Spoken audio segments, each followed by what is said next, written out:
There's one thing that will forever change the way you sleep, and it's the softest 100% organic cotton bedding from Boll & Branch. You'll fall asleep faster, wrapped in the most luxurious comfort. You'll never sleep hot again with airy blankets, cloud-like duvets, and breathable sheets. You'll experience pure comfort on night one and feel your bedding get softer with every wash. Discover the difference with 15% off your first order at bollandbranch.com with code CUMULUS. Exclusions apply. See site for details. This is a PSA, or public sock announcement. Experts have declared Bombas socks as the best way to warm up chilly feet. These pairs are super cushy, soft, and designed for maximum coziness. Plus, for every pair purchased, another pair will be donated, so someone in need of essential clothing can stay warm this winter. Go to bombas.com/listen and use code LISTEN for 20% off your first purchase. That's BOMBAS.com/listen and use code LISTEN at checkout.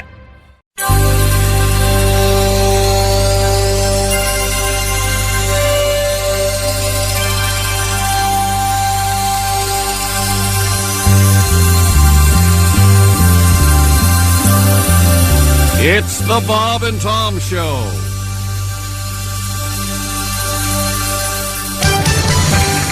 This is Jeopardy for Sluts. Let's meet our contestants. She was the only Caucasian at an Asian massage parlor and still holds the record for happy endings. Please welcome Fonda Sachs. A cocktail waitress and part-time whore. Give it up for Betty Fuchs. A single mom who lives with her 3 stepdads and can actually suck a golf ball through a garden hose. Give a warm Jeopardy for Sluts welcome to Sharon Peters. And now here's the creator and your host of Jeopardy for Sluts. Hi, I'm Bob Kavoyan. Fonda, I'll start with you. Oh, I'd like that. No, I mean choose a category. Oh, I'll take naughty nursery rhymes for 100, please. The answer is he stuck in his thumb and pulled out a... Sharon? What is a 20? Correct, Sharon. Continue. Naughty nursery rhymes for 500. The answer is Peter blank eater. Fonda? What is paid to? You're on the board, Fonda. Continue. Naughty nursery rhymes for 1,000, please. The answer is there was an old lady who lived in a... Sharon? Trailer park and kept her stepdaughter tied up all day and burned her with cigarettes. Ooh, sorry, Sharon. Not in the form of a question. Sharon, you lose your turn. Betty, it moves to you. Choose a category. Body punchlines for 100. The answer is helping Jack off a horse. Betty? What is how did Jackie Kennedy break her arm? Correct. Continue. Body punchlines for 500. The answer is TWA coffee, TWA milk, and... Betty? What is TWAT? Correct. Continue. I'll stick with body punchlines for 1,000. The answer is, boy, would I like a little... Fonda? What are Asian businessmen? No. Betty? Who is Ellen DeGeneres? Sorry. Sharon? What is $20?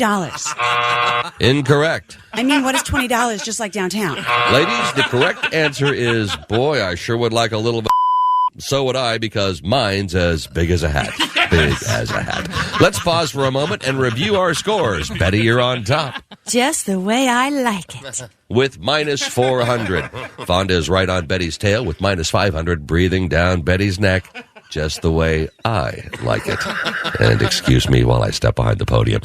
And Sharon at negative 1,900. Sharon, you're really going to have to get on the ball to get ahead. Now it's time to play Final Jeopardy for Sluts.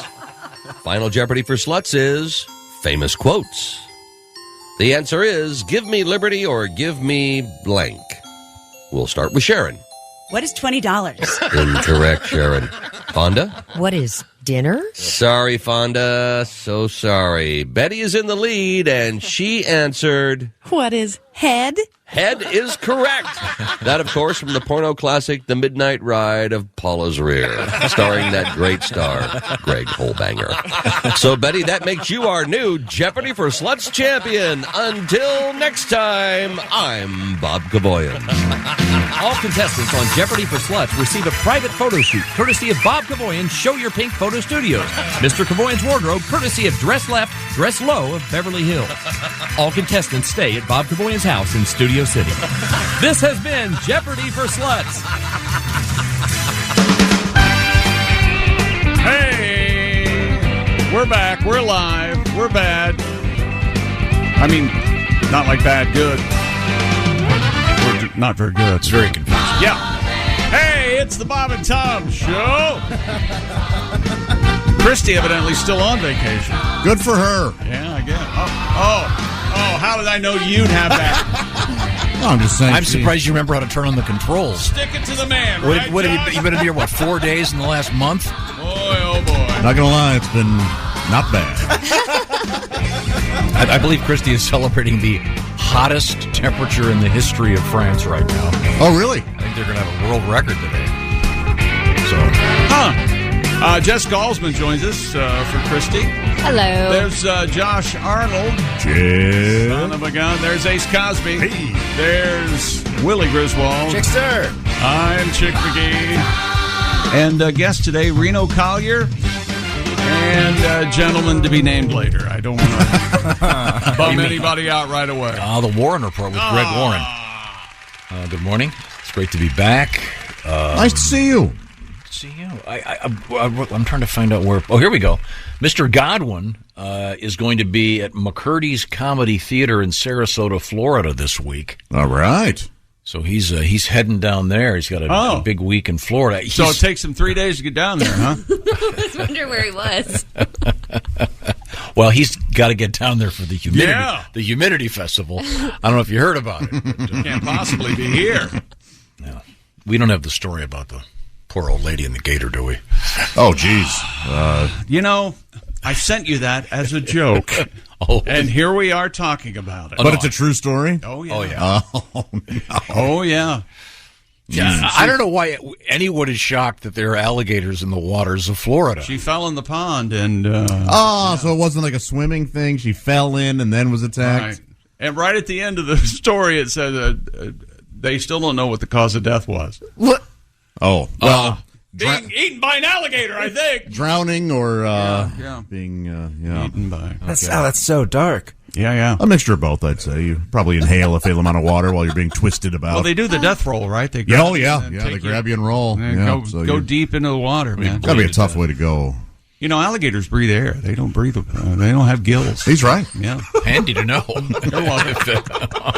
the point is, we don't have the story. Theoretically, we're not going to do that one. No. Let me continue. Theoretically, Tom Cruise could drown an alligator because he can hold his breath for like 8 minutes or something crazy, right?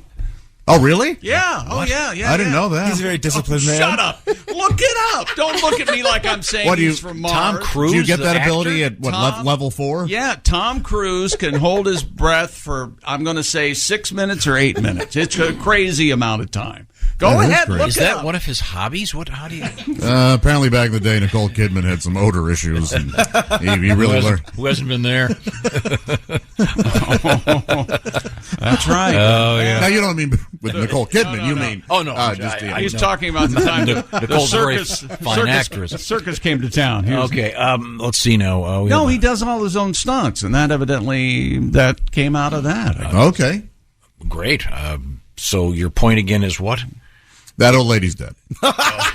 You started it, and I said alligators breathe air, so technically Tom Cruise could drown an alligator because he can hold his breath longer than an alligator. Couldn't he bleed to death of getting chomped by an alligator? No, he's going to have a hold of it. And, air isn't your only issue when you're being attacked by a gator. You know... the masticating. Alligators, big word. Alligators' dirty little secret is they don't have very much strength opening their jaws. Closing, it's incredible strength. They can't open. So if you it's easy. So once you get bit once and that mouth is closed, try to keep it closed. Yeah. So it's easy. What you're saying is, as you're in black swamp water, you're supposed to find the mouth, right? Stick your fingers in it, close it. No, you're supposed to keep it closed. You don't stick your fingers in. That'd be stupid. Grab the snout. Hopefully he has his mouth closed. Again, you're in some kind of black swamp water being attacked by a gator, gouging you with its fingers. Gator's got my head and I don't know why. I'm drowning in it. Okay. Gator, I'm crapping myself. So we're not doing that. Eating story. old ladies. Bless her heart. Bless her heart. Find her heart. Oh. We're back. Boy. Hope they did but again, we're not doing that story. Okay. No, we're not doing that story. Did they get the chair out of the swamp? I can't believe we got this far. Okay. You know, what's it going to take? I don't know what I don't think I'd ever have one of those chairs that take you up the stairs. I couldn't do it. Oh, my dad had one of those. I just set up downstairs. I wouldn't really. Why upstairs? I wouldn't. You wouldn't be like, hey, it's a ride every now and again. I think it's admitting defeat. It's like, that's right. This is where I am now. There's peace in admitting defeat. I can't walk upstairs. You know what you got to do? This is what I'm doing. You got to get some fellas to live with you. They'll pick you up, throw you over their shoulder. A couple big, strong fellas. They'll take you wherever you want to go. You know, your father pointed out wisely many years ago that these people who weigh 800 pounds and grow into sofas, you've heard about this. They have enablers who evidently bring them food, right? You said that. Yeah. Things like DoorDash. That's the greatest thing on earth for these guys. Hey, Happy Humphrey, you got your fries. Oh, boy. Ready to order. Life's hard. Let people get takeout. My goodness. No, I enjoy it as much as the next guy. Those stair things are great, though. My dad had one of those. So you're down for having one if need be. Of course. Yeah. Otherwise, you only have, if you live in a 2-story house, you only have the one story to celebrate. Although, I guess admitting defeat also is putting a bed in the living room. I guess that's kind of that's like the Wonka's grandparents. One of that movie bothers me for many reasons, but that's one of the biggest. Yeah, the grandma and grandpa eating their cabbage soup or whatever in both bed. Both sides are all in bed together. What movie is this? Willy Wonka and the Freak Show. Evidently, there's some sort of swapping going on between the grandparents. Bizarre thing. Cabbage soup. There's going to be a lot of gas. Don't light any candles. And all of a sudden, Jack Albertson can get up and walk because he goes to the chocolate factory. Yeah, it's like you didn't need to do that? Mm-hmm. Charlie. Yeah, you didn't even have to lay there. You're there for the sex, obviously. Okay. And he goes, hey, honey, clean the sheets. And then Freddie Prinze goes, can we get back to the lady getting eaten by the alligator? Let's see now. Okay, we got a lot to get to today. Coming up, comedian Greg Warren with the Warren Report. Reno Collier. We have a news story that, Josh, you're going to love. It's got two of your favorite things in it, fishing and Bigfoot. Nice. Somebody snag Bigfoot? No, but there's also a dead guy in the story. Oh, well, he got too close to... Well, you'll see. It's something. It's actually fascinating. All right. Bigfoot, they can't open their jaws. They're very weak when they open their jaws. Yeah, that's good to know. We have hot dogs in the news. We have a very unusual story. There's kind of a sad part of it, but the happy part is this guy was lost at sea. Oh, that's the happy part? Well, yeah. So they found him. He's okay. Yeah, but his partner, his buddies, they're still looking. But the old joke. Have they X-rayed this guy? You can't outrun a bear. No, I only have to outrun you. No, I love that. Yeah. Okay. Yeah. Also, we have a Wordle is in the news. And sorry, Jen. Vaginal fluid in the news today. Oh, how about that? Did you apologize to me? What? Yeah. He did. He was being. I'm just. It's an. I awkward, have it. That's fine. No. He wants to be gentlemanly. Oh, okay. You have what? Vaginal secretions. I don't know. I thought you meant the story. I had itself. some vaginal fluid. And I have the story. I kept it in a jar. That's right. Okay. TSA made me pour it. Bastards. I said it was prescribed. Had my name right on the label. We're back, baby. All right. Who is this guy? Who is this guy?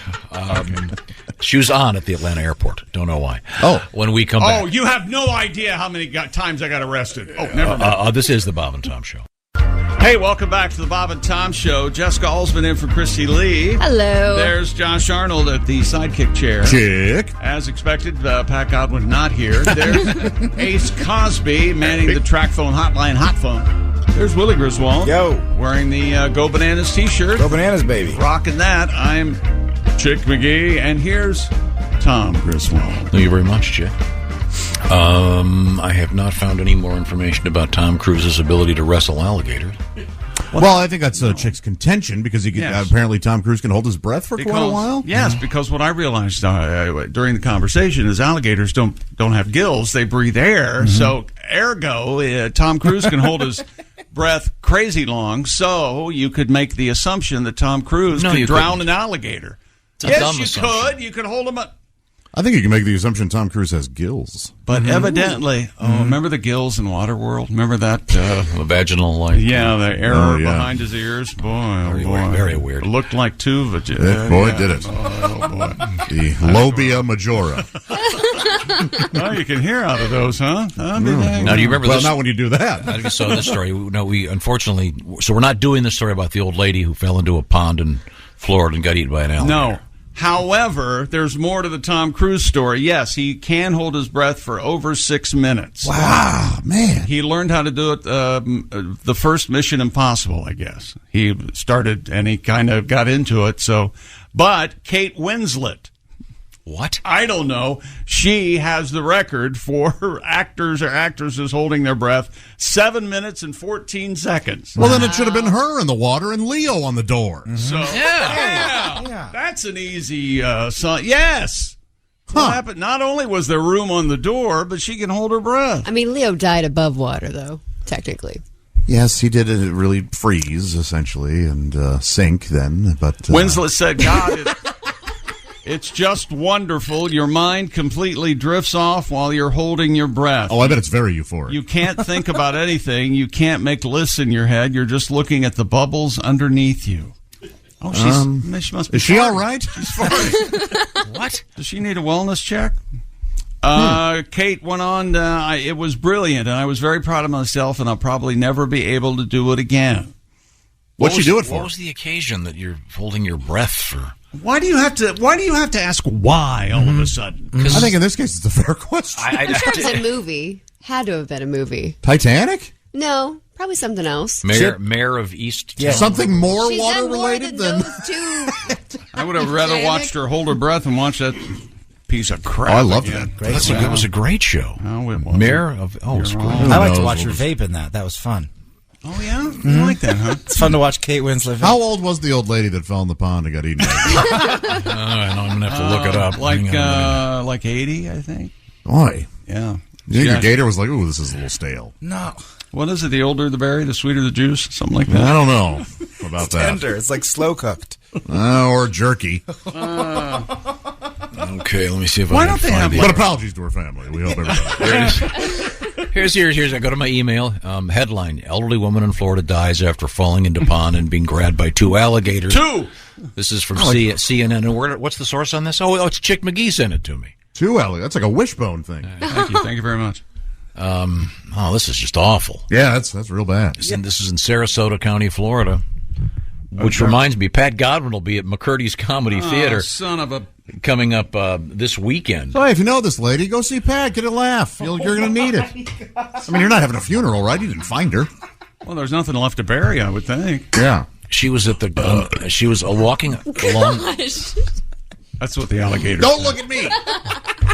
Josh is the one who belts. It's disgusting. She fell into a pond on a golf course at 8:15 at night.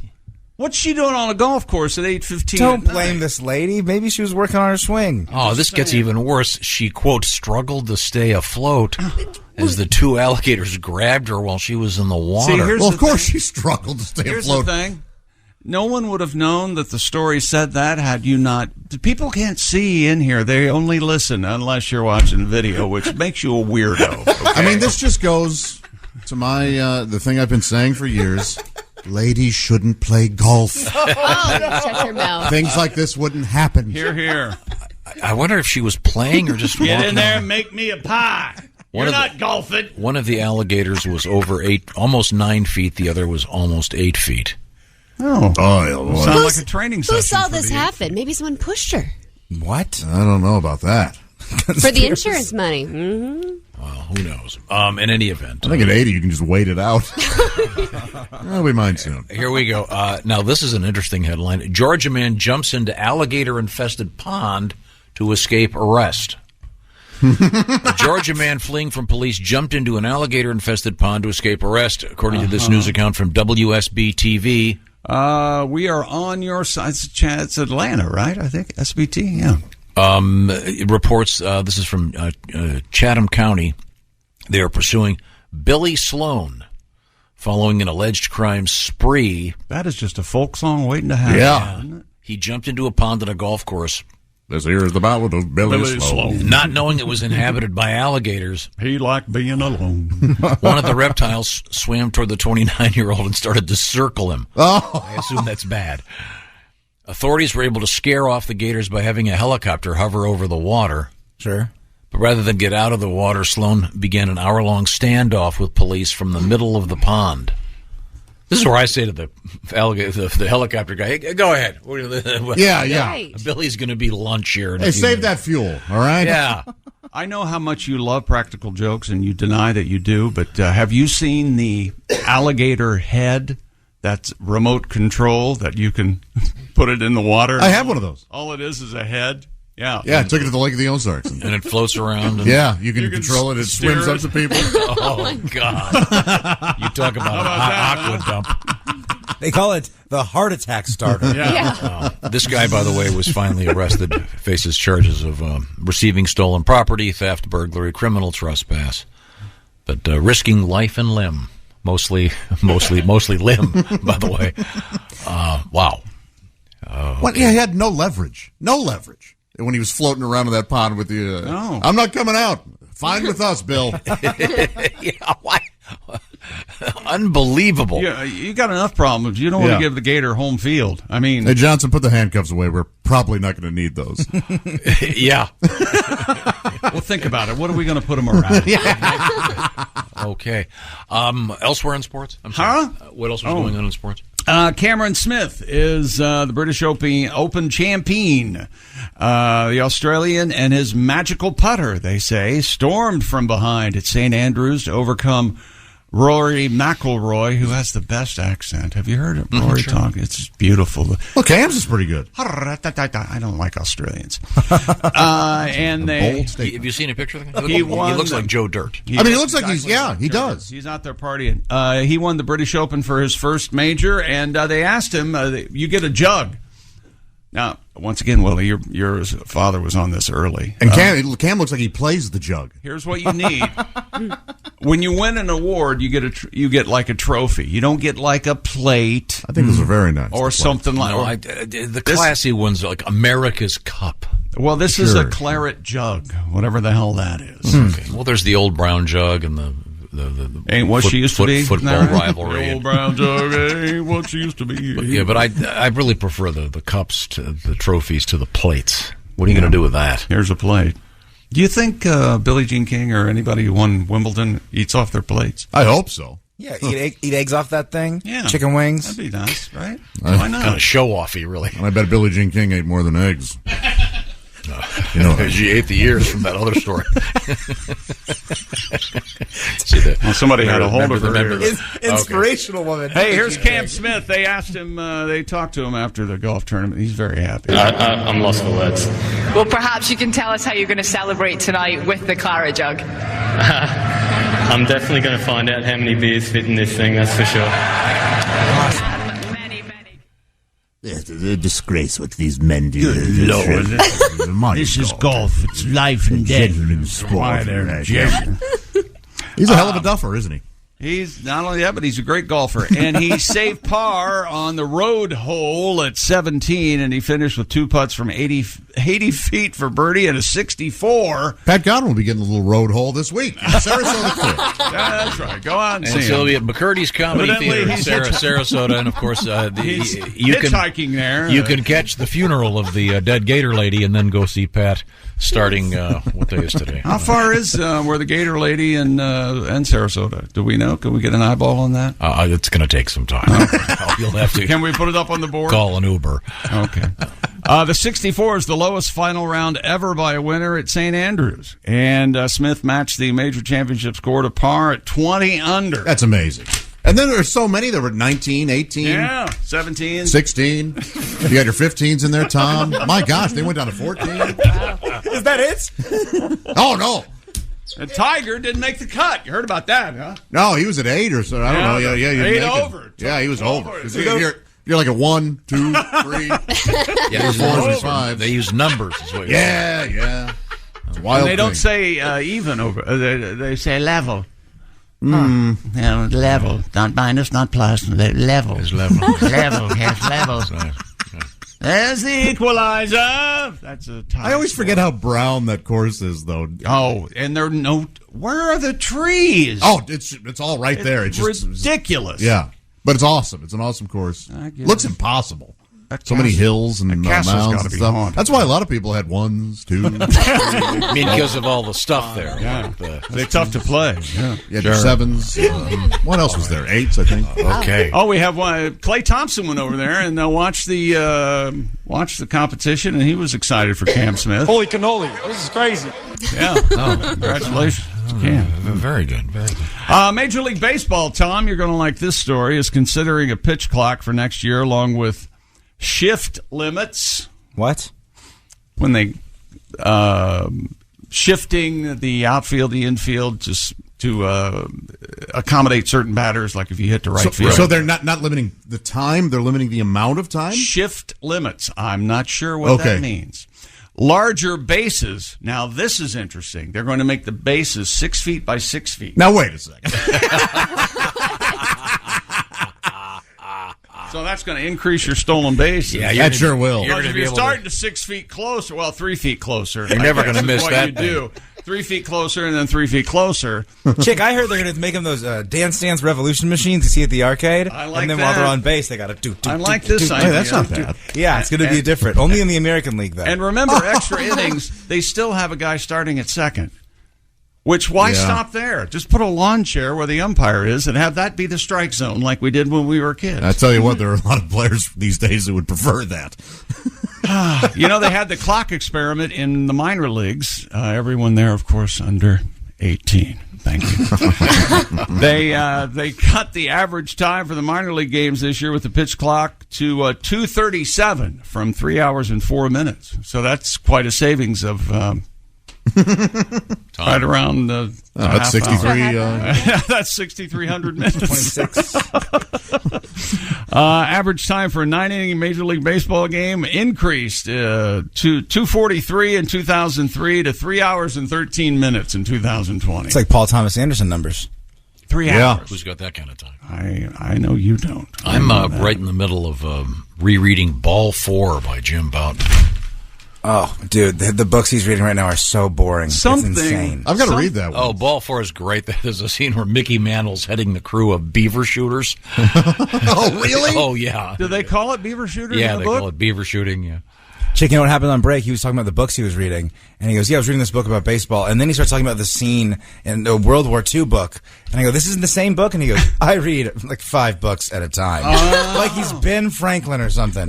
He was so He also proud doesn't of it. technically read any of them. He listens to them. So that's not reading at all. No, that's not true. Some of them I'm listening to. Some of them I'm reading. Confess, is that true? You don't read? You listen to them? Mostly. No, on the planes I read. I have books on my phone. That also doesn't count. You can read them. By the way, is it my gray hair? Is it my gray beard that flight attendants, and my daughter's not a flight attendant anymore. She's a muckety muck now or whatever. She sure is. Yeah. She doesn't make the widget. She tells you how to make the widget. I know. I got to call her and make an appointment. But anyway, why do they treat maybe it's me. It could be me. I feel like they're talking to me like a toddler now. Toddler or the elderly? Are you? Yes, that's what I said. My gray beard. Yeah. Hi, are you okay? Did they invite you to board first? Yeah, I'm fine. What the hell's wrong with you? So that's how we started. Would you like some applesauce? Would you like some? Do you need a cup for your teeth? Would you like change your diaper? Oh, it's hi. Maybe they thought you were some sort of elite special forces. Are you to board the plane early? Oh, like some a sort of some elderly John Wick type. You know, so I can hold my. I want to say thank you to all the great pilots and flight attendants out there. Thank you so much, all the mechanics. I do have a technical question for someone at TSA. Yes. What is the story on the shoes? Everything is different no matter wherever Atlanta you're Airport. going. Leave your shoes on. Just follow the rules. It's 10 minutes, then you're done. Just follow the rules. I'm just curious. Why sometimes is it shoes off, sometimes shoes on? I have a guess. I could be way wrong here. The people at other airports, certain airports, have foot fetishes, Uh-huh. and they insist on seeing your little Piggly Wiggly. Okay. No, I think it's COVID related, right? Some places they went, hey, we're not going to bother with the shoes, depending on the state. I thought it was And the there's shoe certain- bomber. Well, initially, yes. It was the shoe bomber. But doesn't that X-ray thing you walk through detect it in your shoes? I would hope so. Wasn't the shoe bomber like in '98 or something so long ago? Dude, we gotta go from Atlanta to California like that. I do not care. I'll take my shoes off. It's 5 minutes. I'm not complaining. I opened by saying, God bless all the people in the aviation industry. I don't complain I'm a big unless fan. I'm just saying, what is the rule? It's obviously very inconsistent. It's like McDonald's. Certain franchises aren't participating. But I thought it was a federal issue. No, some places they're just freestyling. They're figuring it out. I would have thought that was a federal thing too, because you're in. I had on this trip, take your iPad out and put it in the tray, and no, you don't have to take your iPad Right, out. Leave it in right. your bag. I don't know what's going If on. you're pre-TSA, I know you don't have to take anything out. Oh. Like if you get the And if I pre-check. hear that one more time, I'm going to strangle whoever's saying it. Well, you should get pre-TSA. You should get that. I mean, I have Pre-check. pre-TSA. You It's have very to have exciting. pre-check. By the way, you can get it. You're about, not flying if you, you're not. you can get about 3 miles from here is where you get. Yeah, it. I know, and Tom's done it. It's so Chick, Christy's simple. not here to defend It's herself. so all right, we'll Okay. stop that. When we come back, we have World records. and yeah. And do you have the? Well, we've got a. The old lady who fell in the pond? No, we got a guy lost at sea. Oh. Well, they found the one guy. Oh, all right. And the one guy went into the sea weighing 180 and came out weighing 235. Is that what happened? Yeah, we'll see. And he has a new hat. And he's belching a lot. Thanks. This is the Bob and Tom Show. Hey, welcome back to the Bob and Tom Show. Jessica Alsman in for Christy Lee this morning. Hello. Christy evidently has become a citizen of France and not coming back. Do you blame her? I mean, putting up with us? Are you kidding me? Yep. Remember, she has a broken foot, remember, so she's traipsing about. Well, she's hungover from her birthday yesterday. Well, hopefully she wasn't taken. Oh. We need to get Liam on the phone. Is she still there? I have a particular set of skills. But it was her birthday yesterday, so happy birthday, Chris. Yes. I know we always miss her birthday. She schedules things that way. yeah, you're right. Yes. Okay. Well, That's Josh Arnold. Oh. There's Ace Cosby running this trap. There's Willie Griswold. I'm Chick McGee. Hello, Tom. You know what we need right now? Maybe perhaps a little bit of a palate cleanser, as they say. Something Maybe a little music? You want to hear some music? Yeah. Oh, sure. What would you like to hear? How about a poem? How about Sweet Judy Blue Eyes? You have any poems? I got Wolfman Jack. Remember Wolfman Jack calling the show? Nope. He sang? Nope. They did not sing. This is No. So when that you just asked for happens to that be the song- button, Tom. No, so. he says hello there, and Tom thinks it's the best thing ever. Go ahead. I can't. This computer just died. So. Oh, all right. Holy This is- cannoli. This is crazy. That has been your palate cleanser. Sorry. Now it's giving me a. The finger? What happened? Are you doing that? I am. Okay, sorry. Yeah. Don't confuse him while he's trying to. Did you push that button? Very entertaining. No, it's God, I love stills. It's dead. Never mind. Oh, all right. Well, hey, we'll get you back set up. We'll get you set up. Is Eddie on vacation? Some Steelers fans are not happy, kids. Oh. You're asking me why. Well, evidently, it's official. They have changed the name of Heinz Field, where the Pittsburgh Steelers' home field, where they play. It's now Three Rivers? Acrisure Stadium. Three Rivers was imploded, I don't know, 20 years ago, something like that. But you can still use the name. couldn't you? It was a great name. Acrisure. I don't know about this. What is it? It's an insurance company in Michigan. Oh, okay. Of course. But all they're big Steeler fans, evidently. I don't know why they're. Well, I could see them being a little upset, but Ford, of course, is Lions Field, but Ford Field, or Detroit plays. Mhm. So that one's taken. So Acrisure couldn't get. Isn't in the there way of Ford? Isn't the history of stadium names and I don't bankrupt know. companies? You want to know. You want this to be so. So I'm going to say, yeah, I think it is. Well, you know, Tom. I was at Enron Field recently, and that's the only one I can think of. I think there are about 20. 20. Yeah, there probably are because these companies just come and go. And Isn't there one NRG? And it's the letter N, the letter R, and the letter G, but Right. it's an energy company, NRG Field or something. Yeah, who knows? Yeah. Yeah. Do they get a lot of bang for their buck? Yeah. Were you eating ketchup because of Heinz Field? I love the Heinz ketchup. Me too. I'm a big fan. You know that. You know that about me. You like weird, fancy organic ketchup now. You get it's like this weird bougie ketchup, this kind of Whole Foods ketchup. I like the 57. There's a 57 ketchup. I believe it's from Trader Joe's. Oh God! Delightful. Get regular ketchup. I have regular ketchup. There are other people in my household that do some of the shopping. Are you ketchup or catsup? Ketchup. Catsup. You say that, I don't speak to you. Well, that seems harsh. I'm offended that you even asked him I'm a catsup man. Really? Yes. Catsup. Who says catsup? I believe there is ketchup out there that has catsup on the label. It does. Have you ever seen that, Willie? No. Are you guys hanging out with serial Is that killers? Hunt's? I don't know if Hunt's is catsup or not. The first time I heard catsup was on The Simpsons when he says, it looks like catsup, it tastes like catsup. Brother, it ain't catsup. And I had no idea what he was talking about. Yeah, because there was one on the, I remember a glass bottle, it said catsup. Yeah. Yeah. Catsup, C-A-T. And I think Hunt's used to be, it was catsup by Hunt's, but they shortened it to like C apostrophe Hunt's, I think. I couldn't even get through it. I'm sorry. So stupid. Well, Michael Hunt's. Okay. Founded that. Is that sports? No, you sweet bastard. No.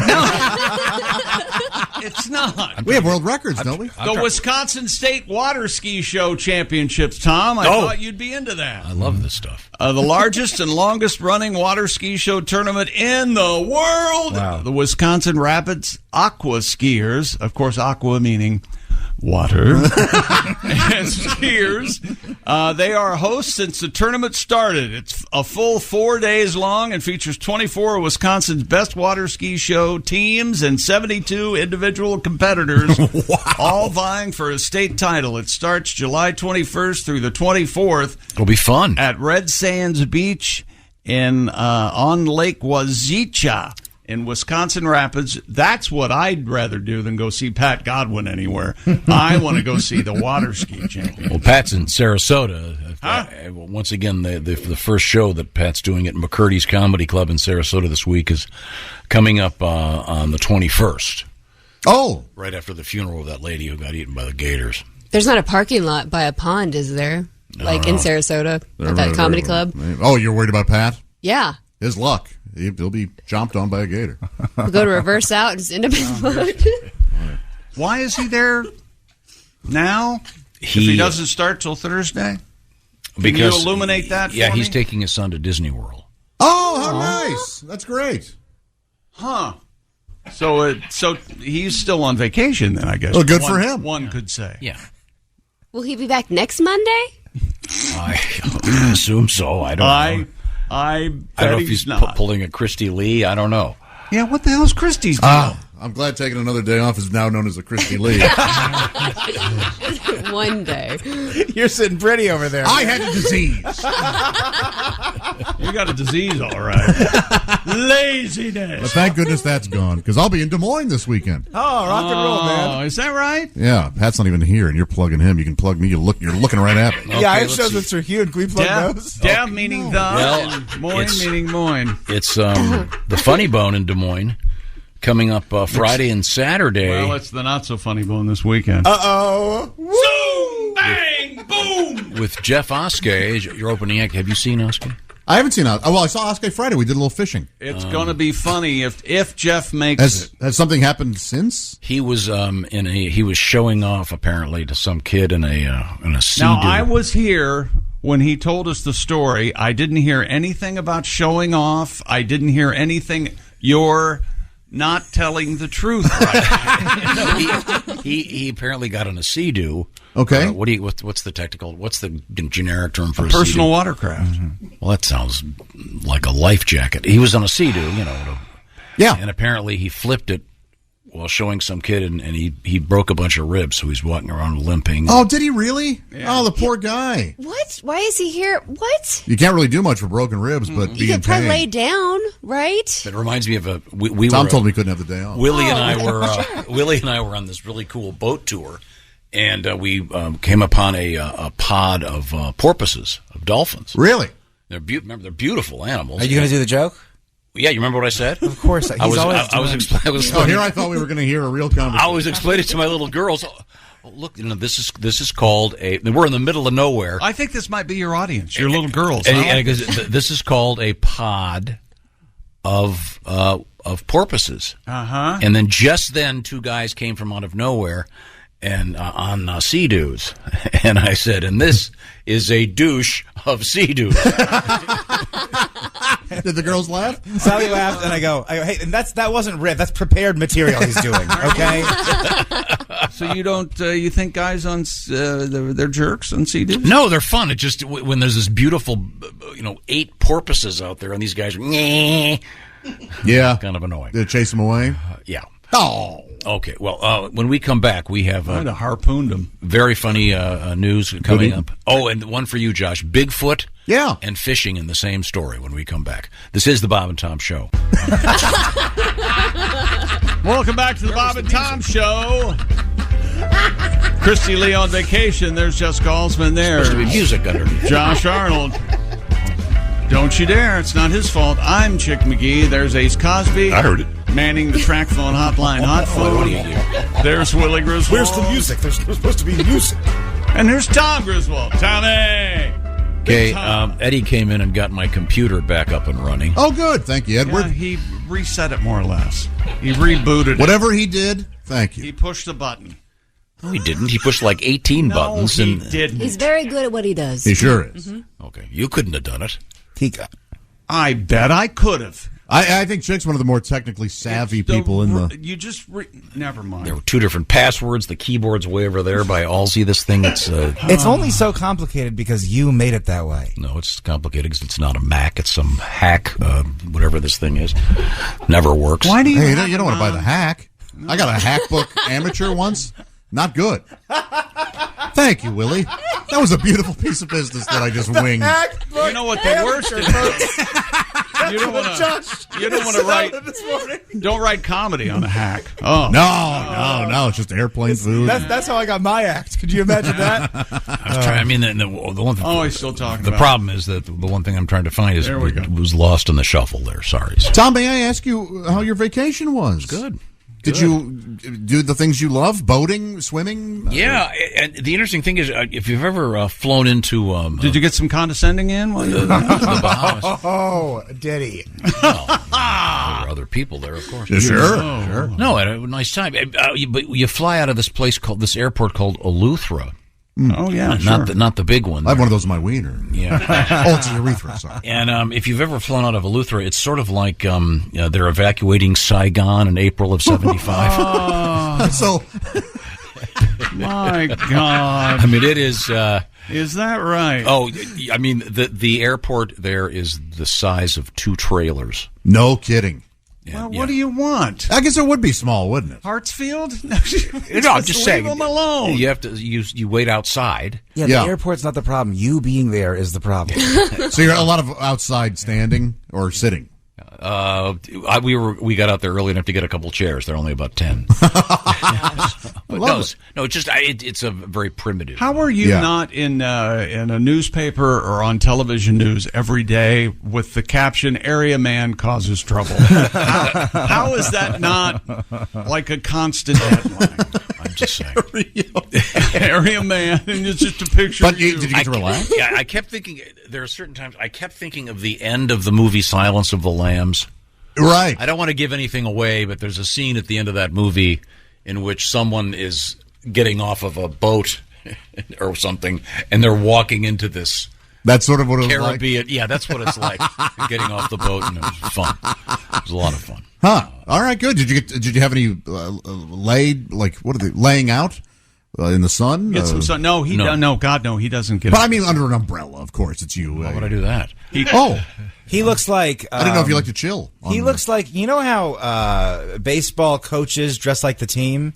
He looks like a basketball player, like an old coach, but he's got like a shooter sleeve on to protect you from the sun, and he's got like leggings. He's got like leggings like bikers wear. You can't see a single inch of skin when he's on the beach, and he's got like a series of capes and things that he drapes and covers ups over. Did you wear your capes and drapes? Yeah, it's crazy. French Foreign Legion hat? Did you have that on? No, I just took. I didn't take the French Foreign Legion hat this time. But you don't get in a beach chair, and Listen to music, read. Yeah, where do you go? I mean, I've seen you on vacations to tropical locations. I sent you guys the picture. Remember where I said the old man in the sea is the caption? And he gets in the water. He wades. He wades out there. Oh, that's nice. Oh, that's nice right. Glow. He's still got a glow. You were fully dressed. That's right. No, it's a swim shirt designed to keep me from getting skin cancer. I got you. I bet it's not. Did you see any wildlife, like manta rays or jellyfish? Oh, God, we saw alligators, huge stingrays. Big ones. Cool. There's a place down there. It's kind of hard to describe. Imagine a sandbar that is nothing but sand, sticking a couple of inches out of the water. It's in a few acres, and there's nothing else there. You're in the middle of the sea, and there's just this giant sandbar, and people get off on their boats, and they've actually set up a swing set there, which is very weird. Did you have a shore lunch there? We ate on the boat. Yeah, we had. That's not a shore lunch, is it? Sandwiches. What'd you have? Fish that you caught that day? We didn't go fishing, Jeff. Oh, okay. We could have. So you didn't have a proper shore lunch? No fishing? No, we didn't have a shore. Good, we weren't fishing. Had we been fishing, I would have insisted on a shore lunch.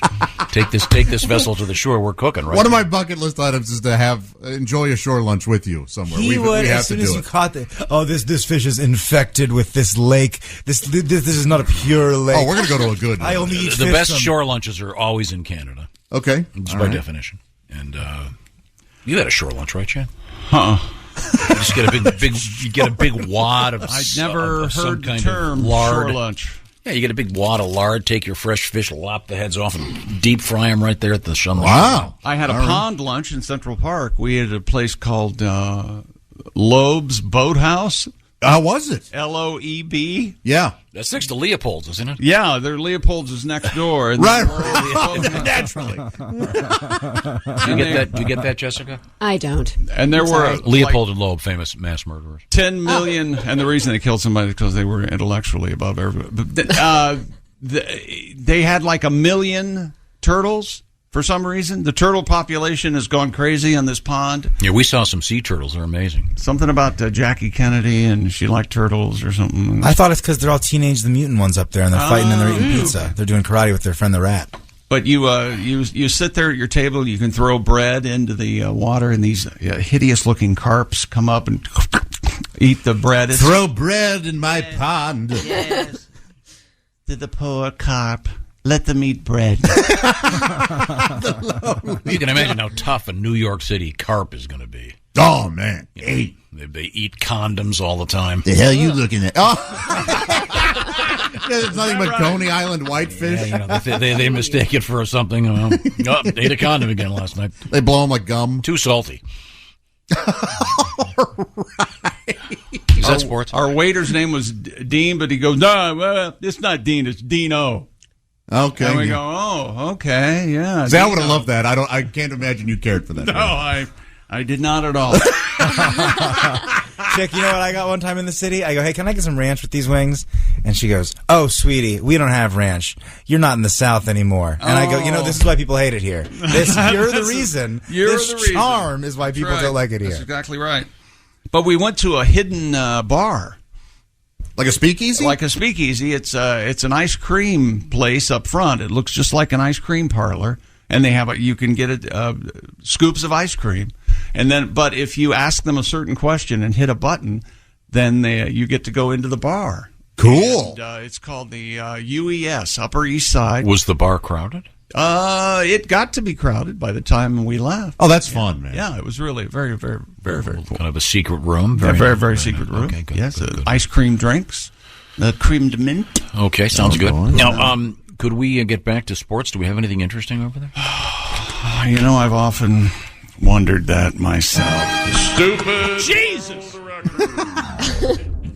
Colorado man has broken a record using his nose to push a peanut. Yeah, I call foul on this. Up to the summit of Pikes Peak. From the base to the summit. Have you seen this guy? According to CPR, Colorado Public Radio, Bob Salem of Colorado Springs reached the top of Pikes Peak after 7 days, beating the previous record of 8 days. He's crawling. Yeah?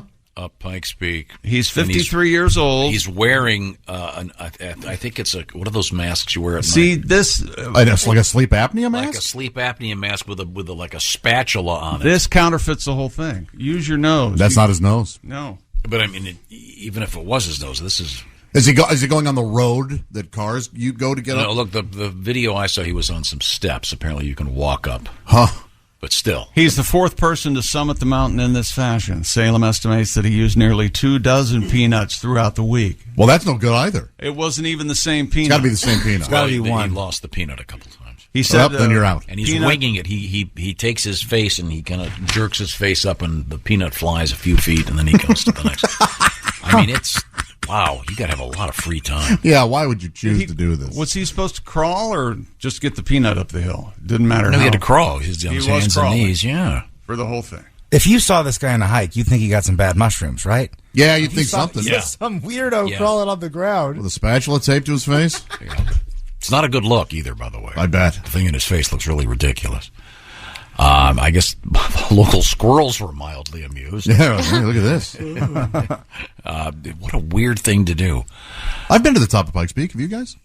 No. Drove up there. It's real windy. You get up there, you look. Good job, Josh. Thanks, man. You drove all the way up there, did you? Oh, yeah. Nice, man. I liked it. This guy crawled up Pikes Peak. Yeah, that was foolish. You could have drove. Yeah. You could have ridden with me if you wanted. But his real brown nose are at work, too. I don't know. Okay, all right. Coming up on my Instagram, The Chick McGee, I'm going to have a picture of Tom looking for a charger in an airport. No, that one. All right. That's a good one. Yeah, I got a few. You can just tell he's completely lost. I like that picture. He's ready for vacation. Very excited. And then, Chick, if you look right behind him in between two seats, there is the plug for his charger, and he did find it like 5 minutes later. You sent us some wild photos, Tom, of something, a relic from days gone by. What did I send? I don't even remember. There was you encountered a payphone. Yes. Oh, yes. And it seemed to be the highlight of your trip. Oh, I loved it. I loved it. And there was a chicken in it. There was a chicken in a the live phone booth. chicken. You know what I'm talking about, Willie? That I payphone. do not know what you're talking It's about. across from the smoothie place. Yeah, there's a payphone right by there on the dock. Please tell me you wrung the chicken's neck and just put it into it there are and roosters had all it over for the lunch. There are roosters all over the place. All right. Oh. Run loose. Up in sports, another world record. Yeah, another world record. We got Hotel California in the news. We've got James Webb Telescope news. Got the drip in the news. Uh-oh. The nail. You know what I'm talking about, Ballsy. Not so much. Yeah. Well. STDs. The gonorrhea, the syph. Okay. Not to suggest that you know about it. But, I don't. Okay. This is the Bob and Tom Show. Hey, welcome back to the Bob and Tom Show. Christy Lee still on vacation for some reason. There's Jessica Alsman. Hello. Josh Arnold is here. She's earned it, Christy Lee. Okay. There's Ace Cosby manning the track phone hotline hot phone. Hey. There's Willie Griswold. Chickster. I'm Chick McGee. And you got to miss Christy more than any of us, Josh, and you've only been here 4 days in the last month. I really miss her, yes, yeah. Were you, any of the days you were here, was she actually here? She was, yeah. Okay, so you've seen her a little bit. That's nice. Good to know. Okay, well, welcome back. Hello, Tom. Oh, no. Can you grab that for me? Hello, Bob and Tom Show. Hey, Bob and Tom, it's Donnie Baker. Hey, Donnie, how are you? I'm good, Other than Christy just disappearing, traveling all over the Far East and euthanasia. Well, I've been working my butt off of my new coaching program for my idiot cousin Lonnie. Oh, what kind of sport are you coaching Lonnie in? I'm training to be a wrestler, Tom. Oh, wow. I wrestled in high school, so I probably know more about wrestling than anybody I know of. Oh, well, that's amazing. What, like Olympic-style wrestling? What kind of... No, sumo wrestling. Wow. Because I figure he'll have to gain about 150 pounds. So last night I got him 3 pizzas and made him 2 bowls of ice cream. It's going to be tough, but I think he can pack on the pounds regular. Uh-huh. Well, are you going to have him get stronger, do some strength training? I got to see if he can get fat enough first. If he gets fat enough first, then we can find out if he can get strong enough. And there's one thing I'm worried about, though. What, I assume Lonnie getting hurt? No, I guess there's 2 things I'm worried about now. I'm most worried about how he's going to look in one of them sumo diapers, because he looks decent in a Speedo, but a band diaper might be tough. And the fact remains, I ain't even sure where you can find, like, really huge Pampers or nighttime pull-ups for grown-up adults. Yeah, well, where are you going to find people for Lonnie to sumo wrestle with? Easy, Tom. Other fat dudes. And I know this other all-you-can-eat buffet a couple blocks away. I'll probably find 10 or 20 ham eaters to man up to. So my plan is to have him do like 5,000 calories every meal until he gains all that weight to qualify. Then I'll probably invite Uncle Sonny's fat ass over here and see if he can let Lonnie push him around. You know, do some sparring work. Do you know the average sumo match only lasts about 1 minute? I did not know that. Yeah, because after 60 seconds, either one guy gets pushed out of the ring or they both decide to go to Ben & Jerry's and raid it. I swear to God. So it ain't like it's hard. Hell, with a fresh diaper that fits, it's probably easier than stabbing fish in a barrel. I gotta go. Have you ever seen a sumo match? No. That's a very unusual sport. A lot of ceremony, it seems. And now here's Tom Griswold with insightful commentary on the world of sumo. There's a whole thing about they have the trainees. Yeah, and, I know what you're driving at. They get so fat that they can't, reach there. They have to have a wiper. Yeah. Well, I don't think the NFL would be successful if that were the case. I bet it would. You think so? You think? I don't know. I don't think so. They need wipers. Who's the William Perry? Who would have been most in need the of refrigerator? Yeah, maybe. I don't know. But these guys are all in such great shape now. Well, yeah, you get to the point where you can't take care of yourself in that fashion. I don't know. If you're so muscle bound. Yeah, muscle bound. Yeah. That's right. That's what it is. Yeah, but it's a very unusual sport. And speaking of being infirmed, remember I said I wasn't. If I get to the point where I have to have a chair that moves upstairs, one of those things. Steve sent me this email. It said, "Chick doesn't want one of those motorized chairs for his stairs because it would drive him up the wall." Hi-oh! That has to be in one of their brochures. We'll drive you up the wall. We'll drive you up a wall. Well, good point. Ready? Yeah. Stupid world record. David Rush says he's finally reclaimed the record for the furthest throw. I believe it's farthest. Isn't it tangible? Farther. And catch of a hot dog into a bun. Okay. Now, is this how I'm imagining this? He's catching it with a bun, right? Yeah, so he's got a guy heaving the hot dog. I don't know if he's heaving it. He's throwing it. No, he's heaving it. The guy throws the hot dog 156 feet. Is it like a perfect spiral or end over end? It's a hot... David initially broke the record with Jake Smith. I don't know. Where's Hollywood Hannon? I don't know Jake passed Smith. away. In early 2019. Oh, he didn't. Sorry. With a throw of 105 feet, but later broken by a group of MIT students. Nerds. Yes. Here's what we'll do. With a mark of 156 feet and 3 inches. For the reclamation attempt, David was joined by Russell Phillips. Russell, the love muscle, Phillips. Right. After many attempts, they failed, but Phillips managed to finally throw a hot dog 167 feet 5 inches that David then successfully caught in a bun to take back the record title. It's pretty amazing. I mean, the hard part of this record really is throwing the hot dog that far.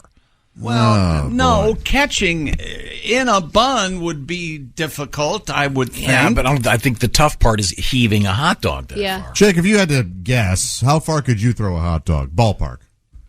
Gosh. You're proud of yourself. Oh, that is nice. I don't know, 10 feet? That is a fine crafted joke, Josh. He gave me a straight answer. Yeah, 10 feet. Now, the hot dog down the highway record is still held by Tom Arnold and Roseanne. Oh, you'll recall. Hot dog in a hallway. Yeah, he said highway. Highway, that really ups the ante, doesn't it?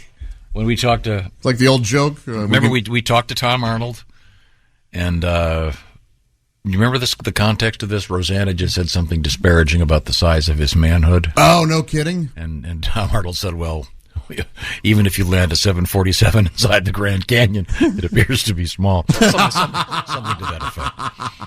But in any event, it's kind of a cool video. This guy he's really heaving the hot dog. No, it's not. You couldn't throw a hot dog half that distance. I don't care. I don't want to see it, and I'm dismayed I have to participate in it like this. Does the bun hold its integrity? Yeah, the bun. Just imagine, the bun is just like a mitt. He just holds I'm the worried bun about like the this. hot dog. The grip you put on the hot dog, wouldn't that kind of like tear it up? Maybe That's If the you're trick. trying to try hard? Jeez, Jessica, you got to be careful. I mean, if you really want to get it going. No wonder Donnie's in traction. But there, catch one in your mouth. There's a trick. That sure is a trick. Okay, is that sports? No, dear chick, here in Pittsburgh. This is What is that, Pennsylvania? This is from Gary. There are already shirts for sale that say, "Hey, it's still Heinz Field to me." Mm-hmm. The Civic Arena where the Penguins played has been gone for decades, and PPG Paints Arena is still referred to by many as the Civic Arena or just the arena. We have an abundance of Yinzers who will never say whatever the new stadium name is. So help me God.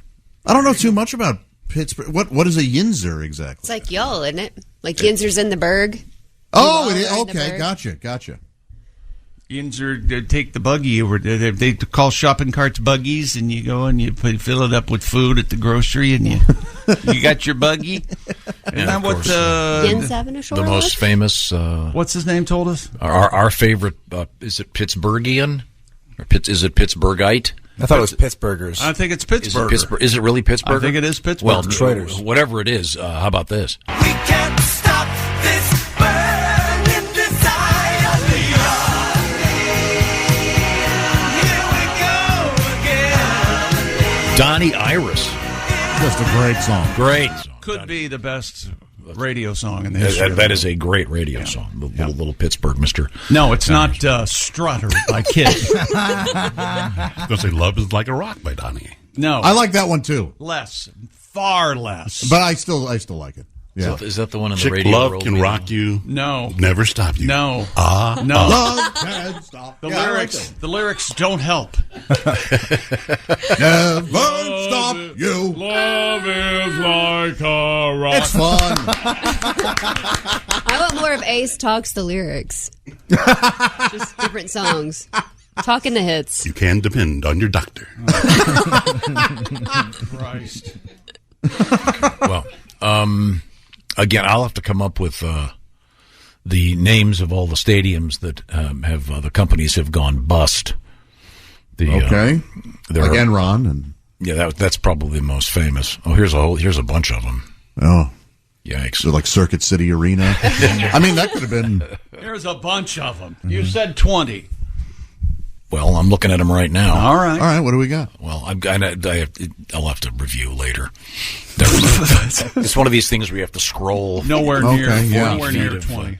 Nowhere I near see. 20. There's like 3. A lot of off-air activity being presented on air. Here we go. Oh, this is fun, man. It is fun. Oh, gee. Nothing wrong with this. Compared to Aaliyah, no. Well, that's the thing. This I don't has kind do of a that. T-Rex feel. No, it doesn't. Let's go. You can't depend on your teacher. Chick, you know what? I am all the way out now. I cannot What? stand this voice. You can't depend on politicians. Of course you can. Politician. Depend on superstition. Yeah. Hey! Oh, I was a little early. Your dancing is not doing anything for me either.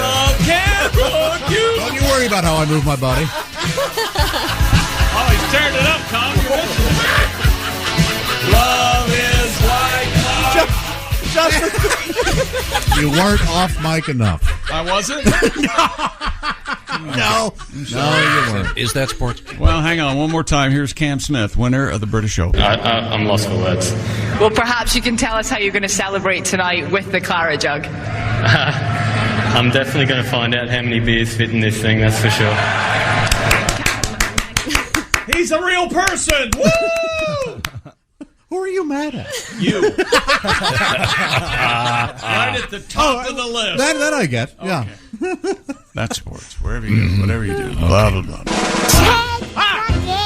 This is what you farted for. Always. Be a good sport. Oh, Jessica? Yeah. A noodler has been arrested for killing his fishing partner over fears that he was going to be fed to Bigfoot. Wow. According to As Tom would say, there's a lot going on there. According to an Oklahoma State Bureau of Investigation, Agent Larry Doyle Sanders confessed to the murder and helped authorities find the victim's body. Oh, man. The Oklahoman reports that the 53-year-old suspect and the victim had gone to the South Canadian River to go noodling. Sure. A type of fishing done by hand. That's where you jam your arms into logs and pull out giant catfish. You put your Or into the whole ground, arm into these holes in the ground, right? Yeah, or into these big eroded logs that are in there too. Underwater? All over, yeah. Yeah, and you can be underwater for a good minute or two. Yeah. During an interview with Special Agent Justin Brown, Sanders claimed he discovered that the victim intended to feed him to Bigfoot. Well, that's no good. I would have killed the man, too. The Pontotoc County Deputy Sheriff who arrested Sanders, reported that he, quote, seemed to be under the influence of illegal drugs. Oh, boy. That'll do it. Wow. Why do you think that they call it dope? Hope his cellmate isn't into noodling. He should have been there. More butter? Right up to the old elbow, huh? Elbow deep in, what's this guy's name? Larry Sanders. So this guy is so nuts that so this is either the drugs or the guy's just incredibly stupid. Sounds like a little bit of both. Yeah, I'm sure. Sure he was both. He thinks that his buddy is going to conjure up Bigfoot and then feed him to Bigfoot. Yeah. There's no conjuring him up. You come across Bigfoot in the wilderness, but I guess I know what you're planning. No, when you do this noodling, sometimes the fish are all the way up to your elbow, right? Yeah, and they fight, and it's just whipping your arm around, and men and women who do it, they'll be bleeding, and it's wild. Bleeding? Yeah, sure.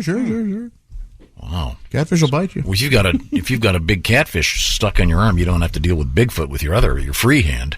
Well, the problem is we don't know Bigfoot's diet. Could be interested in eating that catfish, and because I'll take that and then rips your arm off too. Don't you probably think there's someone out there who noodles with one hand and then pleasures himself with the free I doubt hand? it. I bet they do. I bet it feels kind of good having your arm inside a catfish. Yeah. Mm-hmm. That's wet, nice. warm, Nice Sunday afternoon. snug. Why stop at your arm? God. You don't need a big one to do. Well, speaking of Bigfoot, now, do you move or do you just move the? You move the fish. catfish. Our main source of Either Bigfoot way. information is comedian Greg Warren. He'll be joining us next hour with an exciting episode of the Warren Report. You know what they call catfish, Tom? Nature's fleshlight. Actually, Greg Warren will have the history of flashlights today. That's right. They call them torches in the UK. They're very, very different. than Reginald they are. Flashlight invented his 19 bore. What year was that again? 19 bore. That's what I thought. I don't think Josh likes those reports. Well, speaking of hunting and fishing, here's the thing about hunting something that used to be endangered. I think they're pretty healthy now. Of course, I'm talking about the eagle population. Time helps some species come back and grow stronger. I'm glad one creature's endangered no longer. I wanna fry up an eagle just to see. Fry up an eagle, use the Colonel's recipe. It's still illegal, it shouldn't be. I need to know what one tastes like. I wanna fry up an eagle. My curiosity first killed the cat who wasn't that tasty. Frankly, I wanna fry up an eagle. They're dolphin free. Let fry, and the eagle said it subliminally. Did it, they're bald. Did it, and yummy. Oh yeah. Yeah! Well, that is just a... Little Timmy Cavanaugh and the classic Frying Up an Eagle. When we come back, we have news about the James Webb Telescope. Oh. We have a really interesting story about a guy lost at sea that saves himself clinging to a football. Is that right? Are you saying football, as in a football, an oblate steroid, or are you saying soccer ball? Soccer ball. Soccer ball. I don't. Either way, I'm sure it was a lifesaver. But this guy's buddy, they haven't found yet. Oh, boy. So we'll find out what happened. Unfortunately, he only had a Super Bowl. Yeah, well, maybe he had a baseball. Maybe he had a medicine ball. Ooh, even a softball. Badminton. Be right back. This is the Bob and Tom Show. Welcome back to the Bob and Tom Show. Christy Lee still on vacation. Jessica Alsman is here. Hey, chick. There is Josh Arnold. Hi. Oh, there's Ace Cosby. Hello, world. Hi. How you doing, buddy? Can I get you anything? A little tired, but I'm okay. All right. What'd you do in your vacation, eh?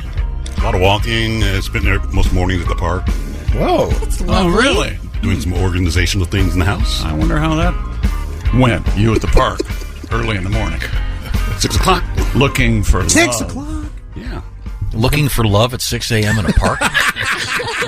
That's exactly right. Okay. Sounds like a Raymond Carver story. All right. There's Willie Griswold. Hey, Chickster. I'm Chick. Here's Tom. Well, no, this is not Tom's turn. It's Ace Cosby's turn, ladies and gentlemen. Who's that sexy guy? I'm telling jokes to the pigeons.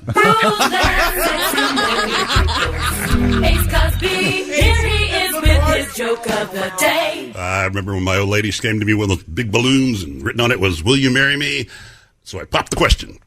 I thought you said William Marry Me, like it was a name. William Marry Me. There you go. Popped the question. You see, it was a balloon. Yeah, and there's a balloon with Okay. pop. All right. Okay. Can we go back to Ace in the park feeding the pigeons so we have Telling someone jokes? to tell the jokes to? Yeah! You guys are great. There's one that looks like my dad, and he's calling him Tom. Tough coop. All right. Hey, this bench is comfortable. You ready to have some fun? All right. Hello, officer. Now, we move over to the news desk. Christy Lee, is she still in Europe? Yeah, or is she home? We were texting yesterday. I believe she had to be home. Okay, so she's maybe a little jet lagged, and Yeah, why is... Yeah. no. What I'm saying is, She why should be here. No, why wouldn't she? She deserves an extra day away from us Why? idiots. Right. Mm-hmm. Or is it we idiots? It's we idiots. Well, I proved my point. We the idiots? Halsey's sitting in for Miss Christie. And what have you got over there? 3 men have been charged with scheming to sell allegedly ill-gotten handwritten lyrics to the song Hotel California and other hits by the Eagles. Prosecutors allege that the trio lied to auction houses and buyers about the manuscript's fuzzy chain of origin, all while trying to thwart Eagles co-founder Don Henley's efforts to reclaim the items. I want those back. The trove of documents included Henley's notes and lyrics for Hotel California and 2 other singles from Life in the Fast Lane and New Kid in Town. Prosecutors valued the material at over $1 million. Wow. Really? Life in the Fast Lane? New Kid in Town, an obvious misstep in the Eagles catalog. Well, I think that one of these guys was involved in the Rock and Roll Hall of Fame at some point, and he's been dismissed, apparently.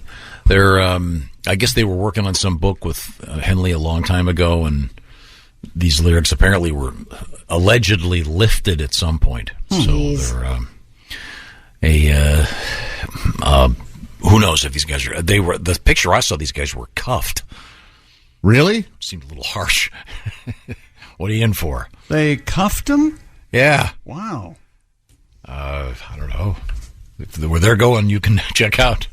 But you can never leave if you're in prison. Hey, take it easy. Yeah, I don't think we need to air these guys' dirty laundry. Oh, good point. See, I went down Henley solo. Kick him when they're up. Kick him when they're down. Kick him when they're up. Kick him when they're down. Oh, I like that one. Kick him when they're up. Come on, Judge, take it easy. These guys. You gotta listen to me, Dad. I just did that show 5 seconds ago. It's every single day this happens. I'm busy over here doing something. Here he's already gone. I keep asking you. Well, that's good. I like the already gone. Yeah, that's very fun. good. Very good. Mm-hmm. Yeah, one of the guys is a former curator at the Rock and Roll Hall of Fame. So Yikes. Well, he shouldn't be in that position then. He's not anymore. Apparently. I think that if you're a curator, let's just get rid of you. We don't need any curators anywhere. Well, that's not true. You think so? I feel like curators are for like high art and museums for rock and roll. You got your curators for your porn tubes, no, right?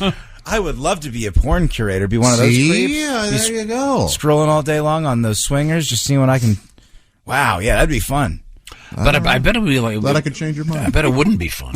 No, I bet you get so tired of it. Yeah, in fact, one of our comedian friends, Andy Smith, used to do that. Huh. She wasn't a curator for a porn site, but she did design for a porn site, and she would help put all the videos, and she said it just got so, like, it was just so mundane and awful. Yeah, put stepdaughter top left. Yeah, it's like that kind of stuff. No, you remember when Dan Cummins used to host some sort of weird show for Playboy? You remember this? It's called Cummins and Goins, right? Yeah, Coming and Going. No, it wasn't. But he said what I said when I went on to the porn set. Remember, we were joking about it on the air, and come to find out there was a adult cinema filming not that far from where we're seated right now. Mm-hmm. So we went over there, and so they're filming a scene, but they cut, and so then we're standing around talking, drinking water bottles, and those two people are naked, and we're just standing. And the human mind is what I'm telling you. You get used to it right away. It's weird. It's strange, Tom. Well, you wouldn't get used to it. You'd die of the willies right there. I would leave. If you even went. Yeah, the odor alone. The odor alone. Anybody need a coffee? I saw Starbucks a few streets coffee's back. out there. So I'll go out there. Well, speaking of coffee and speaking of Dan Cummins. Oh, yeah. How about this little tribute from Dan? This is one of my favorites. Oh, yeah. Hi, welcome to Java World. May I help you? Yeah, I'd like a single short latte, please. Would you like just a regular latte, or can I interest you in the special?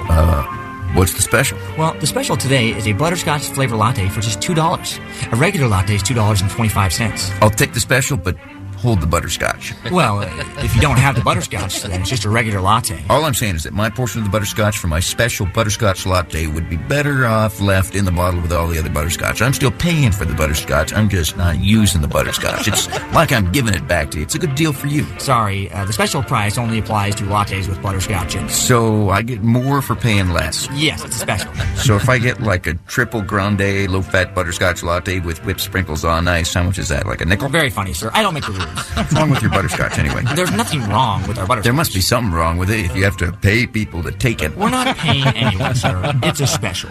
Now, if you'd like a regular latte, I'll be more than happy to make one for you. Can I get the butterscotch on the side? You have to drink the latte with the butterscotch, or it's not the special. I'll drink the butterscotch, don't get me wrong. I'll throw back my butterscotch, then boom, I'll throw back the latte. Okay, if you want to do that, fine, but I'll have to charge you $2.75. I thought you said it was $2. The special is $2. The special has to have the butterscotch in the latte, or it ceases to be a special and becomes a regular latte, which is $2.25, with an extra shot of butterscotch, which is 50 cents more, which is $2.75. Cut! Scott, stop filming. Guys, this is a porno. This is not your Oscar scene, you morons.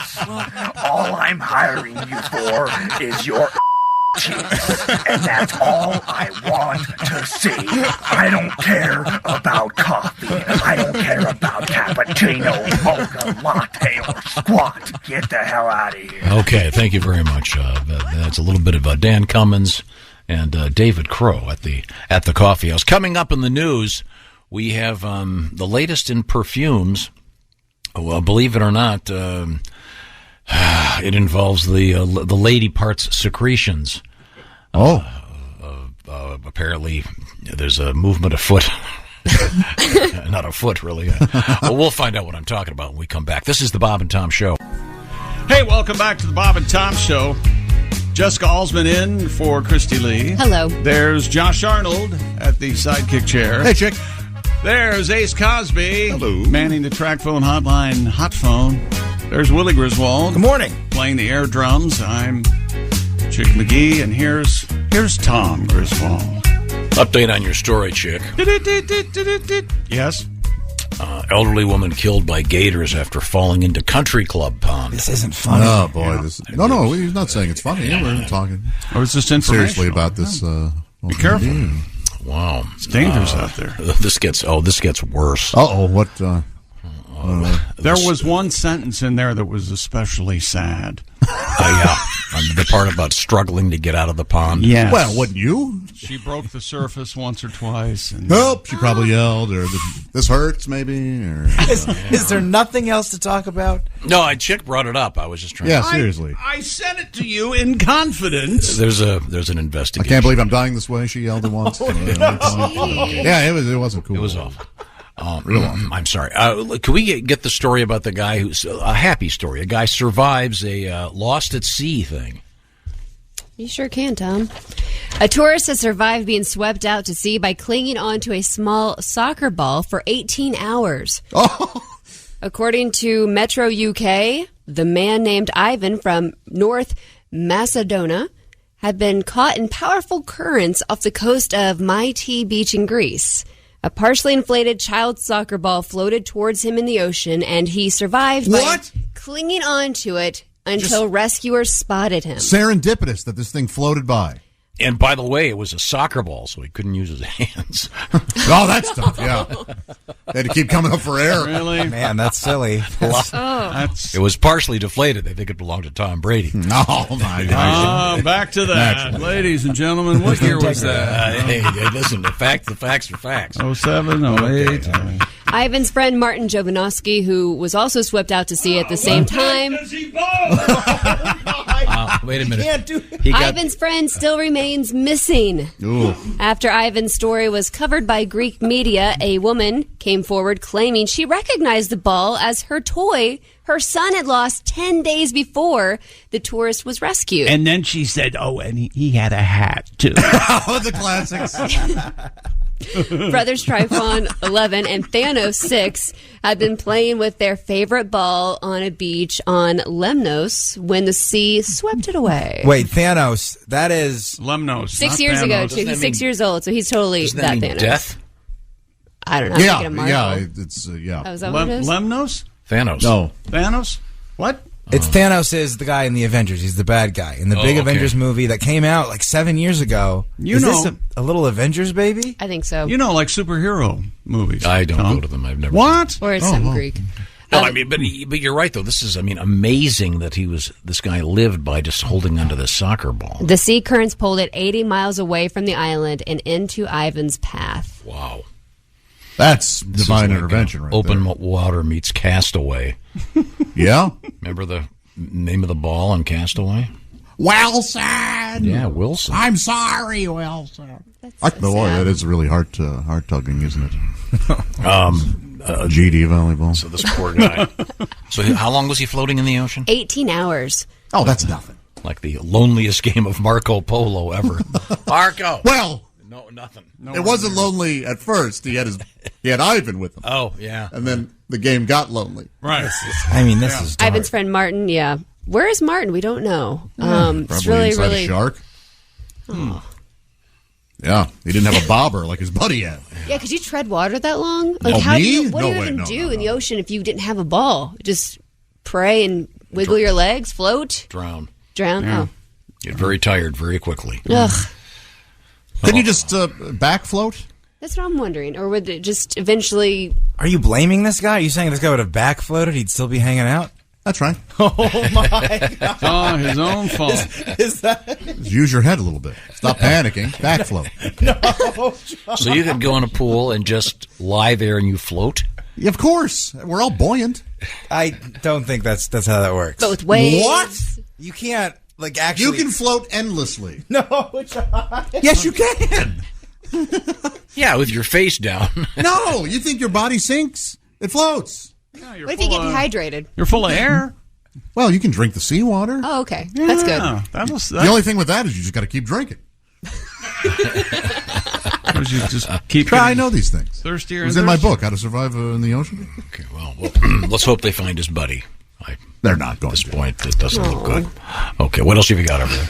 TikTok is behind a new trend suggesting that women use their own vaginal fluids as perfume. All right. The phenomenon is called vabbing. Vabbing. A combination of the words vagina and dabbing. It is alleged that vabbing uses the pheromones in the body's secretions, and when dabbed onto pressure points, like perfume, can attract romantic partners.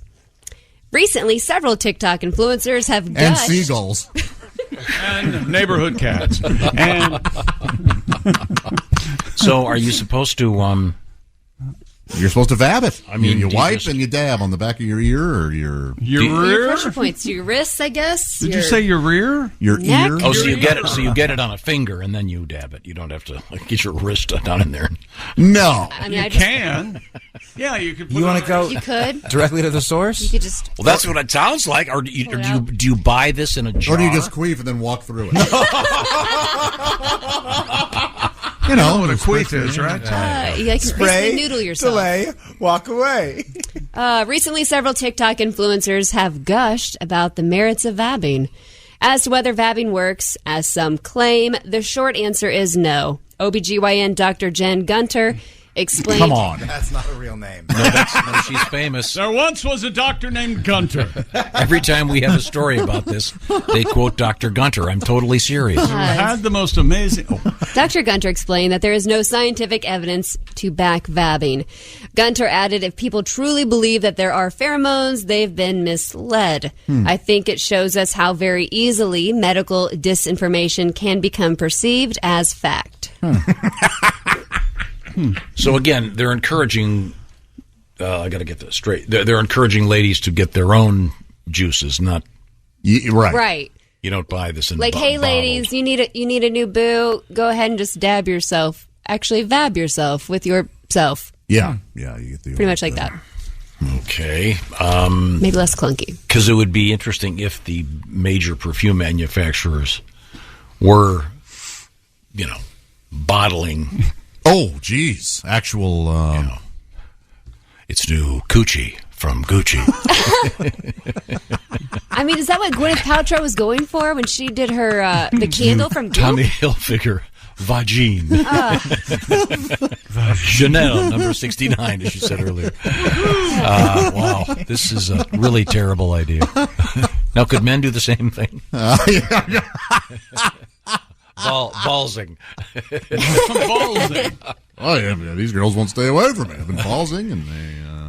What would you use? Like schmegma or like your we don't know. They could testes lauder for men. A little vab will do ya. They'll love to run. A little what'll do? Vab. Vab. That's what it's called. That's what they call it, yeah, vab. It's a portmanteau, right? Yeah. It's a combination of vagina and dabbing. Dabbing. Yeah. Have you ever heard of this? I haven't. Will you start doing this? I'm just curious Again, if someone did it. If they walked into the room, you could, smell like someone's. Yeah. I mean, well, obviously it's a terrible idea. So Don't do it, ladies. If Dr. Gunter says no, she's the authority. She's quoted in these stories all the time. So she's the go-to. She's the go-to. Yeah, she's a Canadian. I've got 10 stories that she's quoted in. Is that right? Dr. Gunter, the OBGYN? Yes. Yeah. You're right, Chick. That is ripe for a limerick. Don't you hate when you're walking through the mall and you get through that women's section and some lady just vabs you as you're going by? You're like, God damn it. Your girlfriend. Sample? No. I'm going to have to explain this when I get home. Coming up, we're going to talk with comedian Greg Warren with the Warren Report. Also coming up, comedian Reno Collier. This is the Bob and Tom Show. Welcome back to the Bob and Tom Show.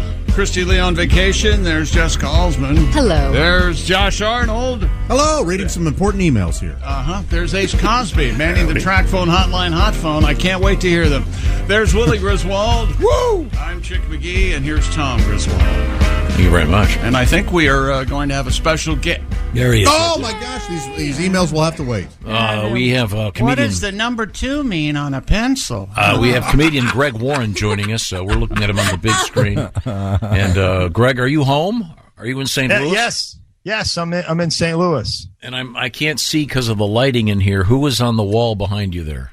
That's Warren DeMartini from the band Rat. Oh, okay. Is that right? Warren DeMartini. All right. Well, the idea is to have someone else named Warren. Sure. Do they also have someone named Slow Gin Fizz in the band, or is it just Martini?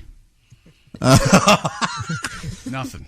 Yeah, no, I mean, I can't blame him, Chick. What do you want him to do? Backflip? No, Greg is a distinguished comedian. By the way, a lot of comedians on the road this week, Greg Warren.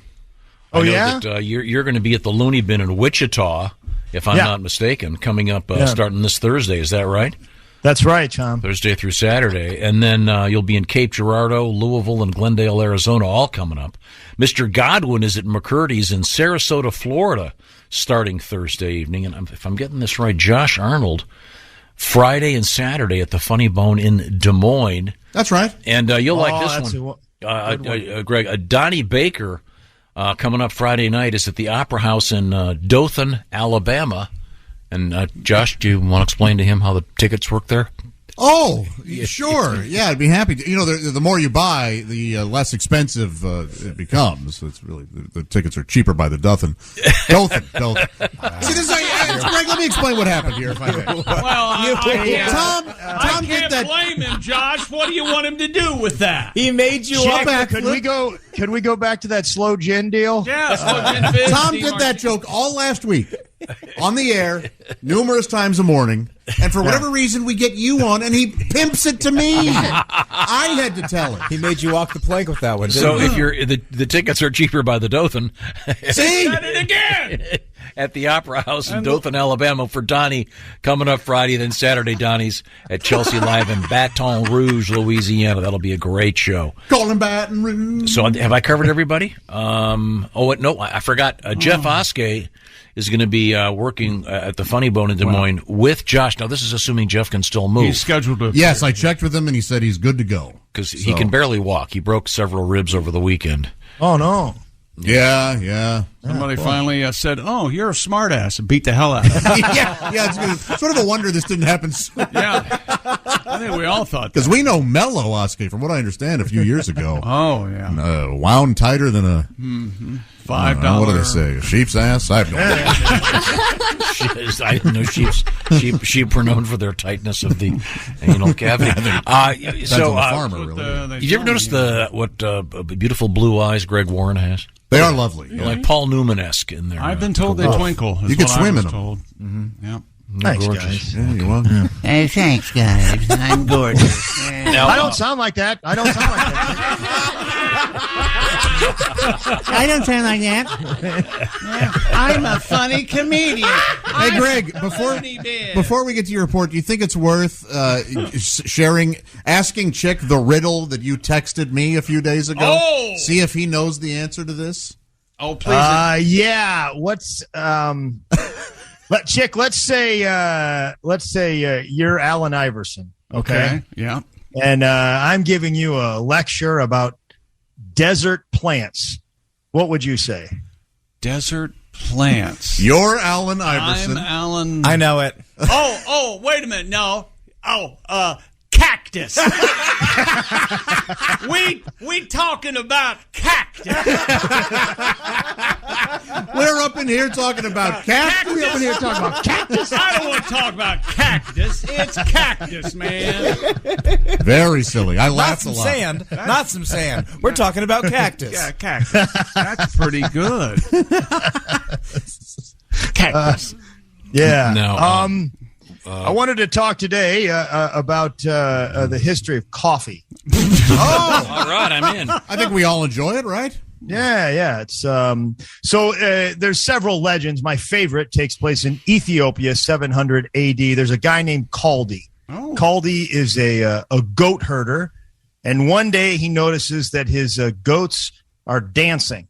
Wow! And he looks closer, and they're eating some red berries which are the coffee plant. And he starts eating the red berries, and he feels invigorated.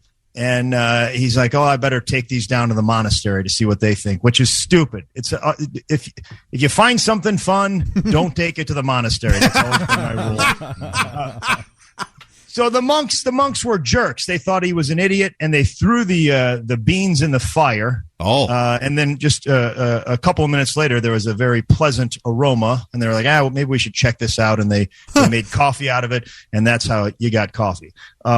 Interesting story. Those same goats, several years later, were wandering around behind a Walgreens, and they found some Sudafed and some battery acid. Is that right? They ate that, and they danced, and then one of them robbed a liquor store. And, wow! And that's how we found methamphetamine. Okay. Wow. That's fascinating. Yeah. There's a couple other legends. Basically, birds with the same thing, and then a guy named Omar. But I like the Khaldi legend with the goats.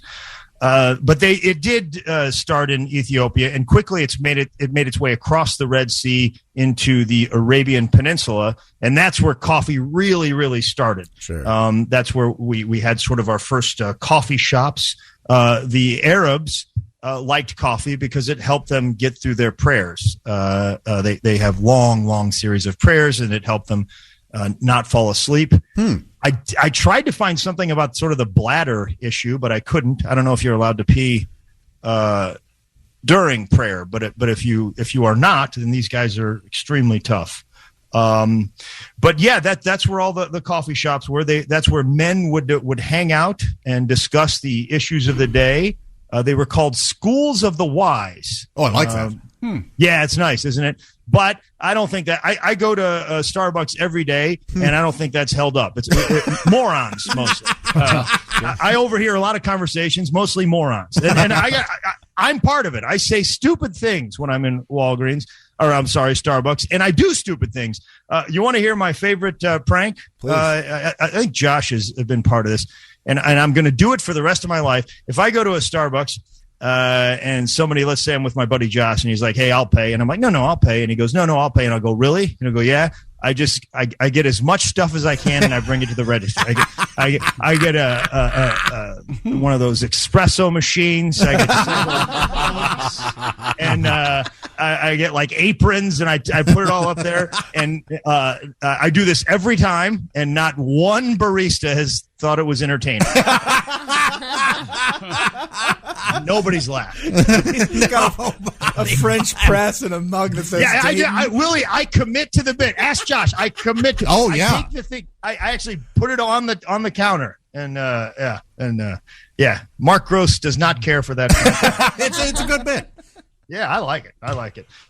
So yeah, they're killing it in the Arabian Peninsula with coffee, and they have a monopoly on coffee. They will let coffee beans out of the Arabian Peninsula, but they have to be like roasted first. So when you roast a bean, you can't plant it and make another coffee plant. I see. So they wouldn't let anything out until there's this guy. He was on. He went to Mecca on his pilgrimage from India. His name was Sufi Baba Budan, and Sufi Baba Budan smuggled 7 fertile coffee beans. He strapped them to his abdomen and snuck them out of the country to India, and they started growing coffee in India. I bet he didn't strap them to his abdomen.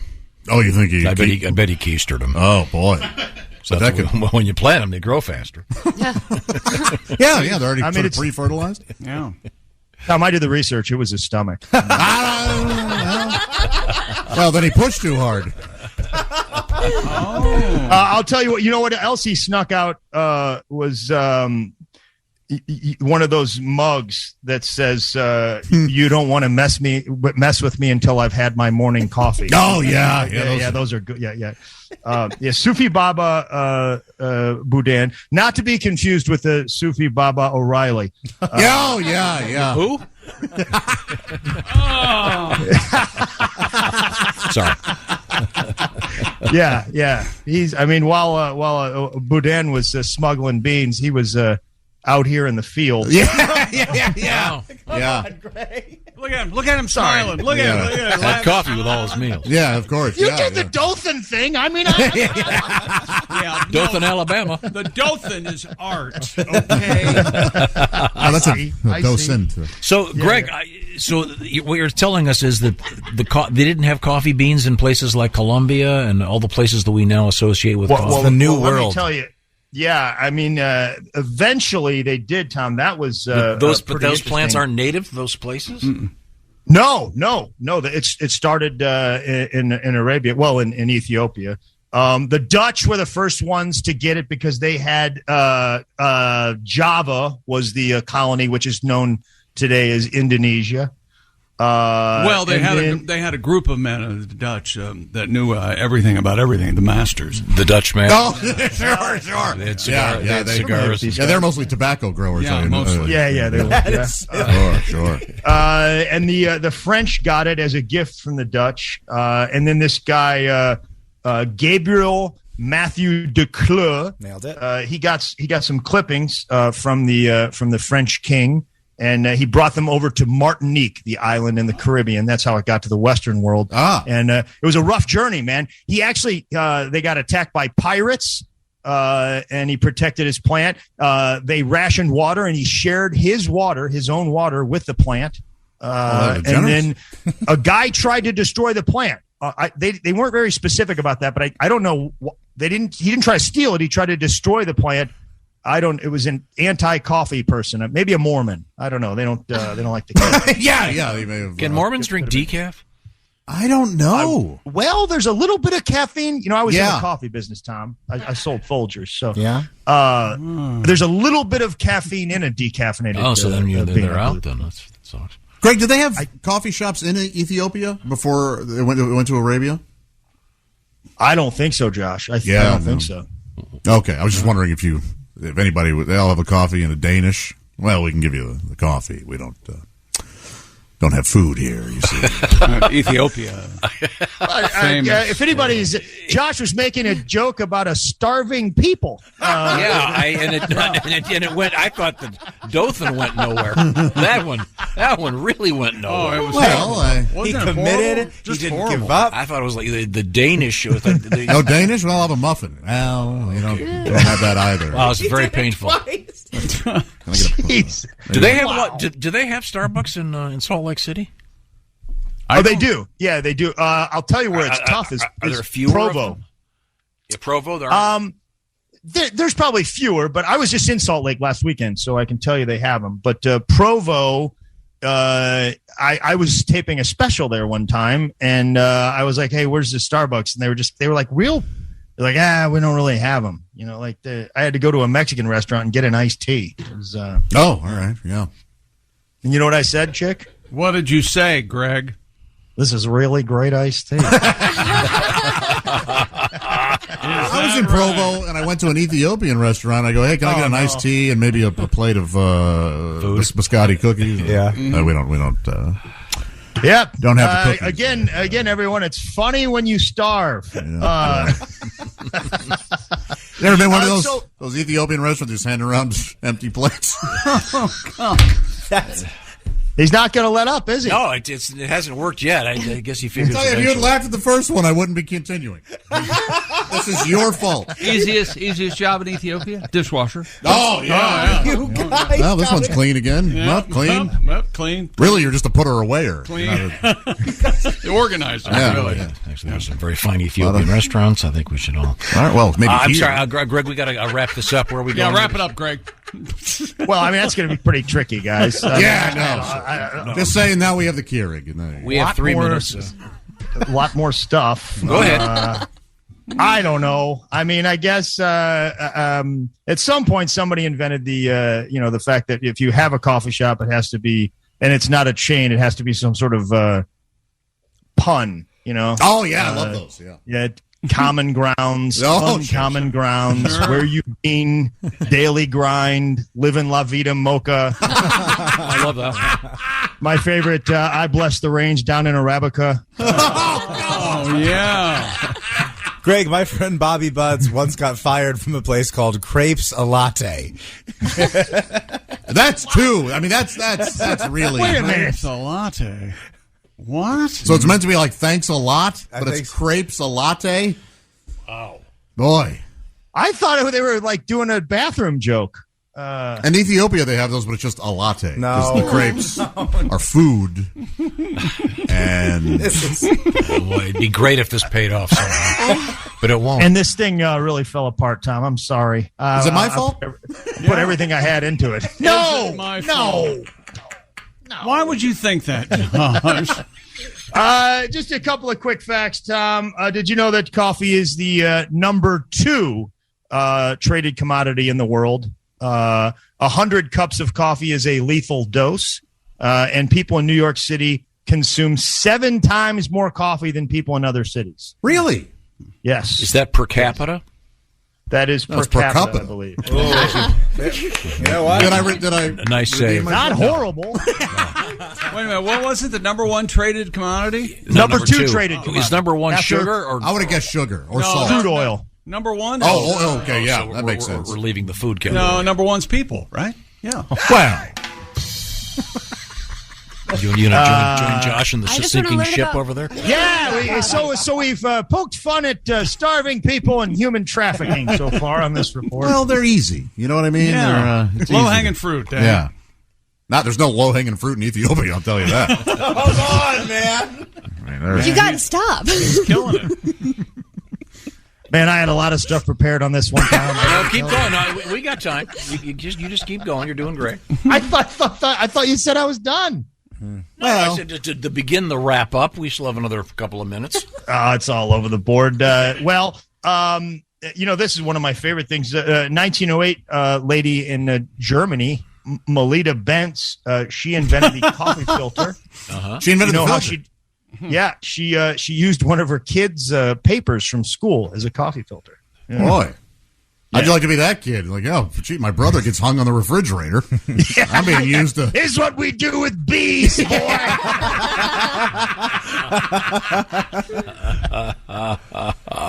Mom, you were supposed to sign that. Yeah, now I can't go on the field trip. Now, are you a coffee drinker, Greg? I know you're a nice tea drinker. I know I drink tea. It gives me heartburn, the coffee. Ever since I was, I tried it when I was in the military school. Yeah, come on. Thank you for your service. Yeah. Thanks for your try. Thanks for your taking tests. We appreciate it. Yeah, it gave me terrible heartburn. And I really have. I've tried it a couple of times. It didn't work. So I drink tea. Yeah. Okay, yeah. Well, hey, you know when coffee took off in America, Tom? I love this joke. Is this the famous chock full of nuts? No, this is a real thing. No, chock full of nuts was the pre-Starbucks in New York. Yeah, I competed with those guys. I competed with them. They're a joke. So when did it take off? 1773. What happened then, Tom? You know this. Boston Tea Party? Boston Tea Party. Yeah, that's when people started drinking a lot of coffee because he said it was patriotic. Your boy Teddy Roosevelt drank a gallon of coffee a day. Wow. Yeah. And supposedly he was having coffee at Andrew Jackson's place in Tennessee one point, and he said it's good to the last drop. No. Yes, and he coined Maxwell House's slogan. No. Teddy Roosevelt? Yeah. Isn't Teddy that something? Roosevelt. Yeah. I was in the coffee business for several years. I sold Folgers coffee. A fine product. A fine product, better than all these other ones we talked about. It is, Josh. No, I think it's great. I really do. Yeah, but and I've talked to you guys about peanut butter, right? And Ad Pringles nauseam, and yeah. stuff like that. Yeah. And I could go back and sell peanut butter. Give me 2 days back in the game, and I would be right on top. I wish you would. But you wouldn't call it, right? Yeah. Gosh, the coffee business has passed me by. I got to be honest. Well, it has. I just got this notice from your company. You've just gotten the territory of Ethiopia to sell peanut butter. Oh boy, that's going to be tough. What do we put this on? They say. Well, go get a loaf of bread. Okay. Thank you, Greg. Maybe we'll do coffee part 2 next week. No, let's kill this thing. Do tea next week. Okay, thank you very much, Greg Warren. Once again, Greg is going to be on stage, the Looney Bin in Wichita, coming up starting Thursday, Friday, and Saturday for some great live stand-up comedy. Thank you, Greg. Thanks, Greg. Thanks, guys. Coming up, I've got an update from Dr. Jen Gunter about other things you're not supposed to do down there. Oh, okay. Leave ladies. it alone. Okay, leave it alone, ladies. We'll tell you about that. Also, we have an update about the James Webb Telescope. That's very exciting. Did anybody see that picture while we were gone? It's found nothing, apparently. No new discoveries. It's amazing. No, the photographs are incredible. Blurry. We have what could happen when the person in front of you has a cell phone on the roller coaster. Oh! And you get it in the face. We'll find out about that, too. This is the Bob and Tom Show. Welcome back to the Bob and Tom Show. Christy Lee on vacation. Still, there's Jessica Alsman. Howdy. There's Josh Arnold. Chick. There's Ace Cosby. Chick. There's Willie Griswold. Good morning. I'm Chick McGee. And there's Tom Griswold. Thank you very much. Godwin not here this week. He's taking his son to Disney World. And then he's going to be at McCurdy's Comedy Club in Sarasota, Florida, coming up starting Thursday evening. Need I tell you again that Josh is going to be with Jeff Oskey this Friday and Saturday in Des Moines at the Funny Bone. Mm-hmm. That'll be a great show. And Donnie, once again, at the Opera House in Dothan, Alabama. Remember, you buy 12 tickets, your 13th is free because it's cheaper by the Dothan. And Baton Rouge, Louisiana, Saturday with Donnie Baker. Just some of the shows on the way. And we just spoke with Greg Warren. He's at the Looney Bin in Wichita starting Thursday evening for some great live stand-up comedy. Yes. Now, you had a news story just about this, what was it? It was a portmanteau. What was it? Vabbing? What was it again? Vabbing. Combining vagina and dabbing. Which is one of those ridiculous, it's a TikTok thing. Yeah, you use your vaginal secretions as perfume. Yeah, it's ridiculous. And so they quoted Dr. Jen Gunter, who's a famous Canadian gynecologist. Mm-hmm. And I Googled it, and I found she has been quoted in 30 stories on this show. Wow. What? Yeah, she's quoted. She's the go-to when you have OBGYN quotes. For example, this is a story. Women are being warned not to... boy, this is indelicate, isn't it? Women are being warned not to... I don't know how to word What this. should we not do? Well, it involves a cucumber and placement in the mommy parts. That's what I'm trying to say here. To keep it fresh? Not to pickle? This is the so-called cucumber cleanse. Huh. Instructing women to... yes, it's ridiculous. What, do you keep it up there for a while? You peel... Well, I think I'm not sure I should even pass this along. I don't want someone to try this. Okay. Well, I'm glad Dr. Gunter doesn't try to get like a trendy, so she just gets more news. She shuts it down, right? Yeah, So she's usually the one going, hey. Yeah, she's saying Stop. this involves a cucumber and a cold cucumber in the private area, twisting it and... Because you can put it on your eyes, Until right? the fruit flies come. Proponents of this say, quote, it helps sanitize and maintain. No. It does not. They quote Dr. Jen Gunter, described here as the well-known Canadian gynecologist and podcaster.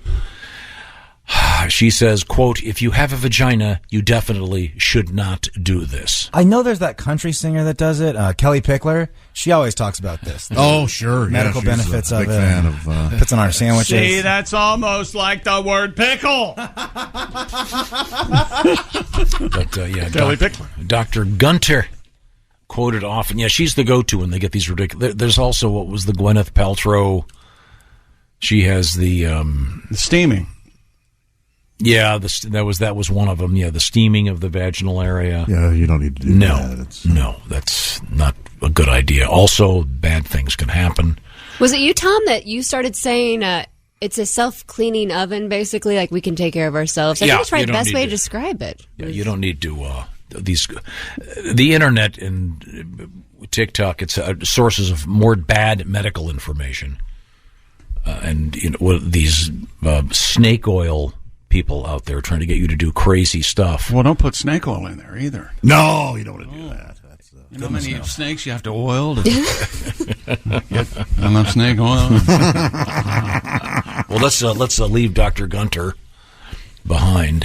What have you got over there? NASA has revealed the first images taken with the James Webb Space Telescope. This is really cool. The first image showing a collection of galaxies and stars offers the deepest look of the cosmos ever captured. The newly released images are also include parts of the universe seen by other telescopes, but Webb's sheer power, distant location from Earth, and they use the infrared light spectrum show them in a completely new light. I saw the with Pink even Floyd more infrared light detail. spectrum show. It was awesome. Yeah? Yeah. Trippy. Science Center. Did you see the image that they put out? It's weird. It looks like a mountain range. It's really So wild. cool. I can't quite figure out what's what there. How do they know that this isn't just like a little computer error? How do they know this is an actual image? Some sort of blips. I mean, they're just so detailed. Probably the billions of dollars they spent on this thing, they know it works. Oh yeah. It better work and it better be accurate, right? Or they'll have some explaining to do. Gosh. Well, that makes And it's good named, of experiment. course, after Jack Webb. James Webb. Oh, sorry. No, Jack Webb, of course. The Jack Webb telescope, once again, looks from outer space and picks out damn hippies.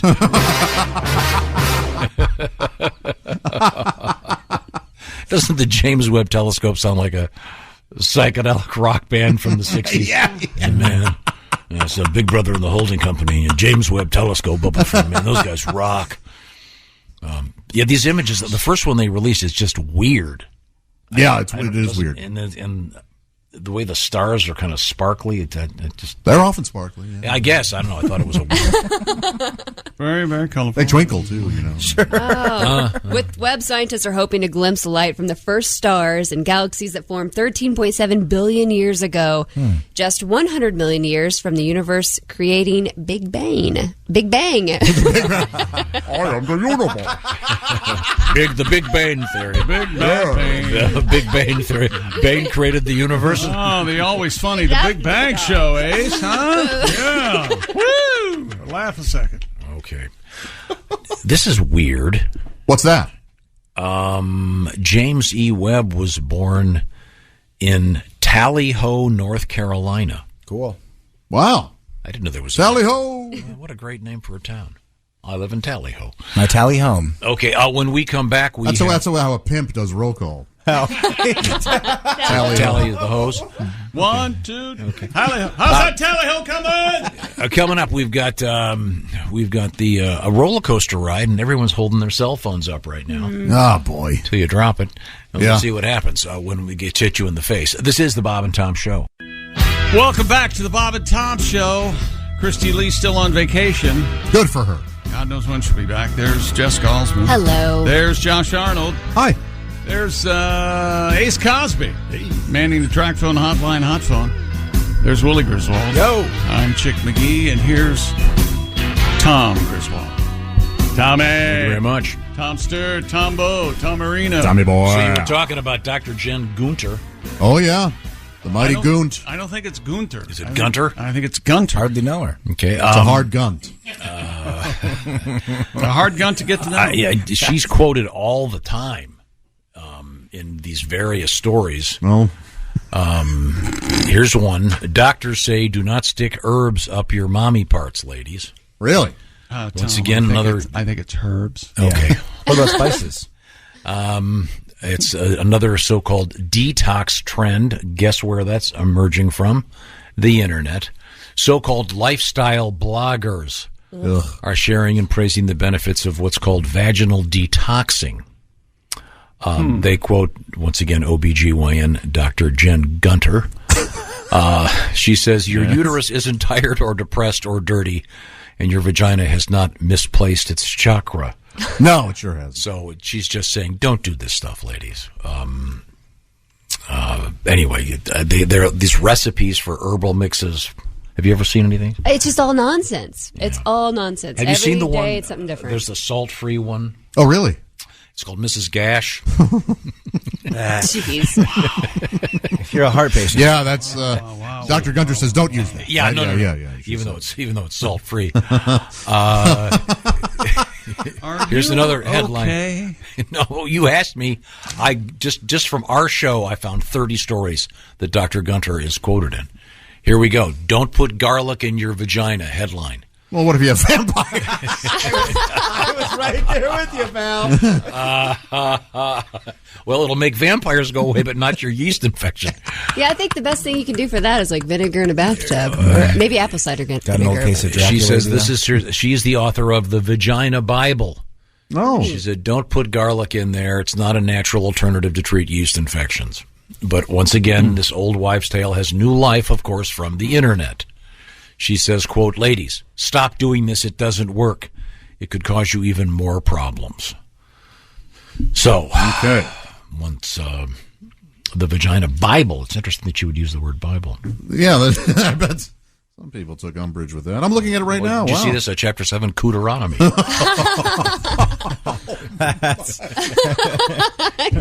Wow.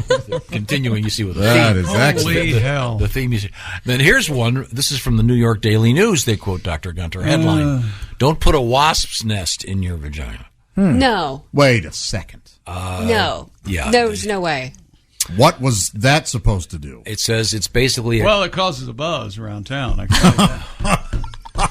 a calcification that forms when gull wasps lay larvae in oak trees. This is so crazy. Yes. You know what? If you're going to do People- it, just do it. Go ahead. No. Be nasty. Don't do this stuff. Stupid people. Talk It's not to, bees, it's wasps. Talk to They're all a qualified. This is some recipe where you grind it up and Ugh. it's so crazy. I may buy this book. The Vagina Bible? Is it a picture? A lot of pictures. It's the Queen James version. It says. Wait a minute. Does Gunter write it? Yeah, she did. Oh, Dr. okay. Jen Gunter. I might get that. Buy this book if you have a vagina or if you spend any time at all in reasonably close proximity to one. Oh, well. I won't get Godwin a copy. But I still not here to defend himself. Unfair. Right now he's pounding a steering wheel. I'll read the New Testament of the Vagina Bible, but the old, it's just so dark and tiring and a bunch of words you have to look up. Oh, yeah. Well, let's move forward here. All right. Jessica Alsman is sitting in for Christy Lee. What's happening at the news desk right now? Another reason you should put your phones away. A young girl was injured after she was hit in the face with a cell phone while riding a roller coaster. Cool. NBC Los Angeles reports that Evie Evans and her family were riding. Evie Evans is the name of a superhero. That is yeah, not a real that's person. very, very Stan Lee. Name. Evie Evans and her family were riding the Twisted Colossus roller coaster at Six Flags Magic Mountain when the phone struck the 8-year-old girl in between the eyes. Oh, yikes. Her mother, Della White, said fellow ride-goers saw a phone fly out of someone's hand and hit her daughter. Evie required 10 stitches to close the wound on her forehead. So White's other daughter, Eden, said that a man came up to them looking for his cell phone. She said that he told them, hey, stop freaking out. It wasn't a big deal. But then left in a rush after seeing her sister's bloodied face. I bet. What a jerk. After turning the cell phone over to Six Flags employees, Evie's father, Josh Evans, said he tried to file a report with the Valencia police, but he was told none would be taken since no crime was actually committed. So the family is now asking the owner of the cell phone to come forward and help cover the costs of Evie's treatment, which includes an ER visit, stitches, and a CT scan. Probably not going to happen, but man, yeah. Well, what's the phone worth? Yeah. Well, good point. I mean, you think the guy's not going to come forward for a $1,000 cell phone? Probably not. What a jerk. Yeah, no kidding. Yeah, sounds like a real jerk. He watches a little girl get hit in the face and goes, hey, it's not that big of a deal. Yeah, until he sees it and then 12 runs away. stitches? Yeah, Serious. that sucks. You ever had someone lose their lunch in front of you on a roller coaster? I haven't. No. Have you? Did you get splattered? On the way back, the poor young lady behind me vomited all over herself in the airplane. Oh, no. Oh, yeah. Just recently on the flight home? Yeah, on the flight home. Yeah, that was rough. Yeah, that is rough. You have people vomit on you a lot. Oh, they didn't. She was just in the seat behind us. All of a sudden, there was this odor, and then there were flight attendants everywhere with towels, and poor girl. You guys know he went to a Boston concert. I mean, Yeah. not the city, the band, Boston. Right. And he got vomited on. That was rough. Before you even heard Note 1. Is that right? I've still never seen them live in concert. Yeah, boy. You don't even want to hear what happened to the Chicago concert. Gross. Yeah. Are any of you the type that if you see someone else get sick, you get sick immediately? Especially if the smell hits me. The smell You will? was rough. Yep. Oh, man. In elementary school, I remember if someone got sick at lunch. Like there was like a chain reaction of kids around. Oh, that would yeah. start It's like going. Stand By Me. Also, yeah, you've got real I get sick when I see people get sick vibes. I could totally see that with you. When I've only gotten sick one time, like that I remember, in public, and it was on a megabus. Gross. And I was very polite about it. It was in a bag. I was on a thing called the rotor. What's that? The rotor, how do I describe it? You stand in this circular room, and the room starts spinning. Oh, sure. Yeah. They should call And it then the they- vomiter. is Then what they should drop call it. the floor. I over. love that. Yeah. Yeah. I always liked that as a kid. Yeah, you just depending on which way it's going and where the other person is when they vomit. That was at Euclid Beach. I'll never forget. We had one at Six Flags St. Louis called Tom's Twister. Really? Yeah. Did you ever do that? Yeah, I like it. It's very weird. You're standing against the wall and the floor drops away. Yeah, it's pretty Oh, cool. we You're called stuck the to it. Gravitron. It looked Ooh. like a spaceship. I am the Gravitron. Hope this girl gets better. Yeah, she will. Cell She phone will. in the face. Yeah, what a But jackass. keep your phones. Enjoy the coasters, people. Come on. Everyone's holding them up now. On roller I was coasters? just on a roller coaster a few weeks ago at Disney World, and everyone's got there. Jeez. Just enjoy it. Yeah, well, get one on the face. It'll change your mind. Now, we have time for another quick story. What do you got over there? The Belmont County Health Department in Ohio is offering people an extra incentive to get tested for sexually transmitted diseases. The WTRF reports that the agency will be giving new patients a free $25 gas card with an STD test at a walk-in testing clinic Oh, at they'll the give you like half a Barnesville gallon. Library Annex on July 20th. So, right. yeah. The health department will be testing for chlamydia and gonorrhea. Cool. Now, do you have to have one of them to get the gas card? Yeah, that's a good. so. Oh, so you can go in there and just. Just get tested. I'm good. Thanks for the gas card. Can't they? Don't they have like a pH strip that can test for all that stuff now? You just do it at home, like the pregnancy strip. You pee on it. Oh yeah, you tested for chlamydia. You can do it at home, but it costs more money that way. It's just cheaper to go into your doctor. Okay. Is it a pee test? Is that right? You Little can test. blood? You can test for gonorrhea and syphilis at home. Chlamydia, you go in, it's pee, a little blood, and then they give you 2 antibiotics, and you're good to go 2 weeks later. You have to pee a little blood? You got to hit it really hard. No, didn't you do that one time? They needed urine and a stool and semen. You just gave them your underwear. That's right. Yeah. That's what I. Here you go, Doc. I thought. There, knock All yourself 3. out. Yeah. Why is the semen in back? They said. They said that to you. That's not mine, Doctor. That's interesting. Okay. So if you've got the clap, the good news is you get an eighth of a tank of gas. Is chlamydia and or gonorrhea, are they curable or just treatable? I don't know the. Don't turtles have chlamydia or koala bears or something? Yeah. Koalas are riddled with chlamydia. something. Syphilis or. The chlamydia, I think it is. Is it chlamydia? Yeah. Koalamidia? Coming up, we have comedian I'm on Reno fire. Collier will be joining us. We have Wordle news. That's Please, right. no. Yeah, This is new. Tom news is what he meant to say. News just for Tom. No, this was. I heard the story driving in this morning. It's really, really interesting. I'm the only Wordle guy in the room. Oh no, Willie does it. Hi, Wordle. Willie introduced you to Wordle. It's crazy the way you dismiss me. No, I was looking this way, and I said, Ace, are you a Wordle guy? I am not. Okay, Well, well, Willie tried to turn you on it long before you. I know. Osmond, you do it? I do. Okay. Yep. How about It's that? fun. Well, it's about to become. There's a new level of Wordle on the way. Coming up, comedian Reno Collier's next. This is the Bob and Tom Show. Come back to the Bob and Tom Show. Christy Lee on vacation. There's Jessica Alsman. Hello. Josh Arnold in the sidekick chair. Chick, good to see you. There's Josh. No. There's Ace Cosby over there at the track phone hotline hot phone. There's Willie Griswold. Good morning. I'm Chick McGee, and here's Tom Griswold. Thank you very much. Now, we have Again with the painting. It's comedian Reno Collier joining us from his home in Tennessee. Reno, it's good to see you again. And Good morning, my friends. Yes, sir. on your way to Dayton, Ohio, where you will be at the Funny Bone coming up this weekend for some great live stand-up comedy. All right. A lot of folks on the road. Yes, sir. We've been talking about that all morning long. Josh, once again, in Des Moines. Donnie, of course, did I say that? Well, it's sort of fitting, isn't it? Of course, in Dothan. That's right. You ever played Dothan, Alabama? Super. I have a long time ago. Yeah, they used to have a one-nighter like in a Holiday Inn there, and a guy got a gun pulled on him after my show there.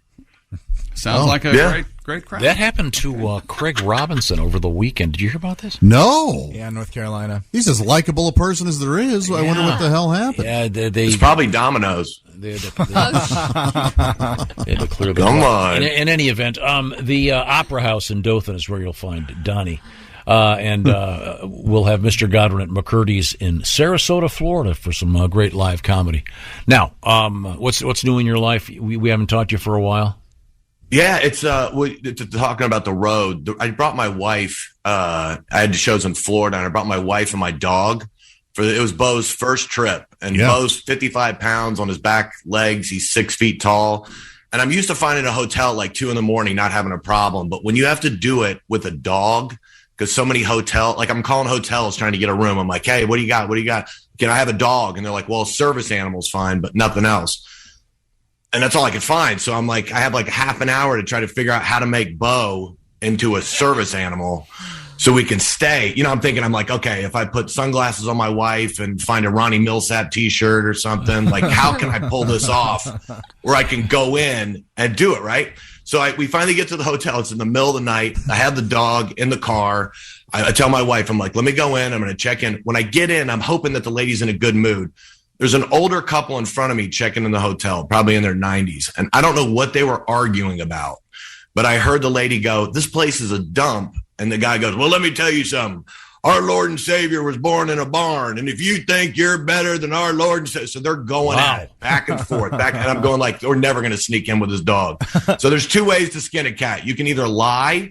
Like I went up and I was like, we have a service animal. Right as soon as I start talking to her, my wife comes in with Bo on his leash. Bo gets off and just starts tearing through the hotel. He knocks over that little pamphlet thing with the go visit the railroad museum or whatever. Man. That's knocked over. He runs in where they have the buffet breakfast and everything in the morning. And I'm sitting there trying to, it's a service dog. It's a service dog. It's a service, he's going to help. But at the end of it, the lady goes, if you catch that dog, I'll give you a room.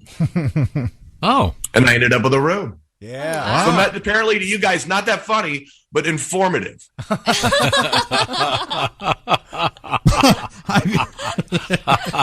It's there to help. But you guys are looking at your phones, and I'm mouthing out this story. We were listening. Oh, you were? Yeah. It makes it worse. I mean, truly, man. Heard every word.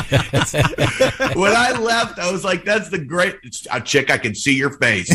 When we heard every word. When we left, I was like, that's going to be the greatest radio story ever. And then you say it, and it just isn't. Well, now, are you a player of the game Wordle online every day? No, I don't play Wordle. Okay. I see people's updates.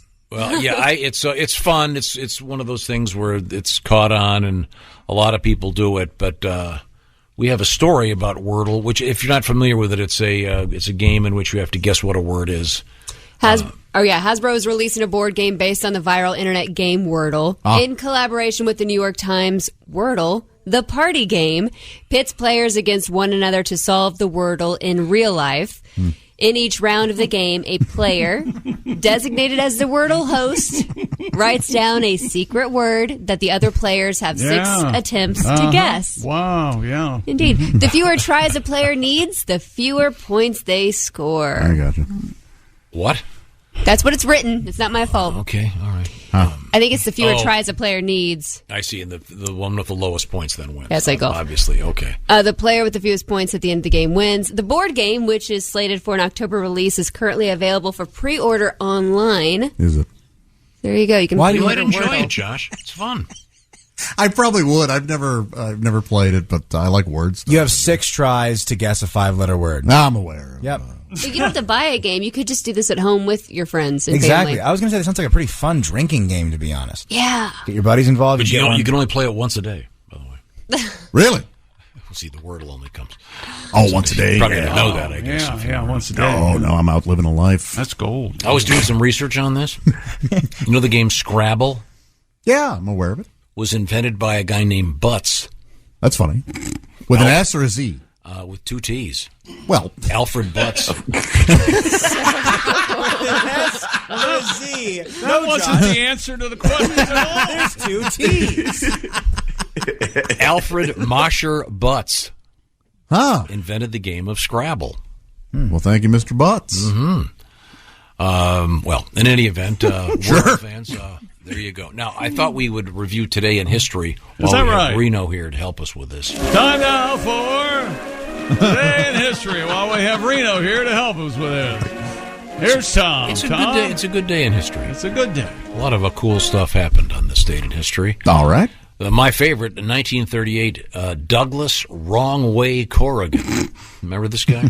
No. Does it say wrong way? Yeah. Or you? Okay. Douglas Wrong Way Corrigan crosses the Atlantic.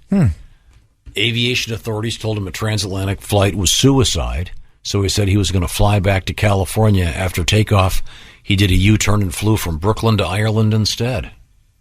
On purpose? Yeah. Okay. Yeah, you would have noticed, I think, Josh, after a few minutes. Oh, the nickname Wrong Way. Yeah. They're just muddying the water. No, that's his nickname, Wrong Way Corrigan. You've never heard of Was Wrong he Way nicknamed Wrong Way before this No. or after? After, because he did this. Well, that makes They told more him he sense. couldn't do it, so he said, okay, I won't do it. And then he got in the plane, fueled it up, and just did a quick U-turn. Okay. How about that? It's fun. Isn't it? Wrong way. Okay. Not as fun as a game of Wordle. Yeah. Yeah. Anytime something says party game, it's going to suck. It's like when something says fun zone, it's the fun zone. And then you go to it and it's like, this blows. Well, if that's happening, You know? it is a fun zone. At the mall. Come down to a fun zone. Okay, how about this? Maybe this will get you guys excited. Yes, try, please. Great song released by Seal in 1994. Kiss from a Rose. Kiss from a Rose. Nothing? I thought it was, I know. I love that song. You know what? I always messed up the lyrics, though. I thought it was Kissed from a Rose on the Grave, and it's not. On the Gray. I had no idea until this year, so like 20 Beautiful years. nonsense that is. Yeah, I don't know what that means either. I always thought that was weird. Well, it's a clear The outdoor. Tombstone's gray, I think, or something. I don't know. Why did I say gray? Murkiness. Here we go. This one's going to be confusing. Happy birthday, Machine Gun Kelly. Boo! But not the rapper, right? Which one? Not the rapper? The original one? The original, Yeah. born in Oh, okay, good. 1895. George Machine Gun Kelly. Oh, yeah. I don't like the rapper. He Very few rappers were born in 1895. Just well, Hamilton would have us Hey, believe Jazzy otherwise. Jefferson. yeah, this Machine Gun Kelly was a gangster, not a gangsta. Please don't. Let's not say that Machine Gun Kelly is that. He has zero street cred, doesn't he? Mm-hmm. Oh, yeah, you mean the current one? Yeah. Okay, all right. I believe he's from Shaker Heights, Ohio.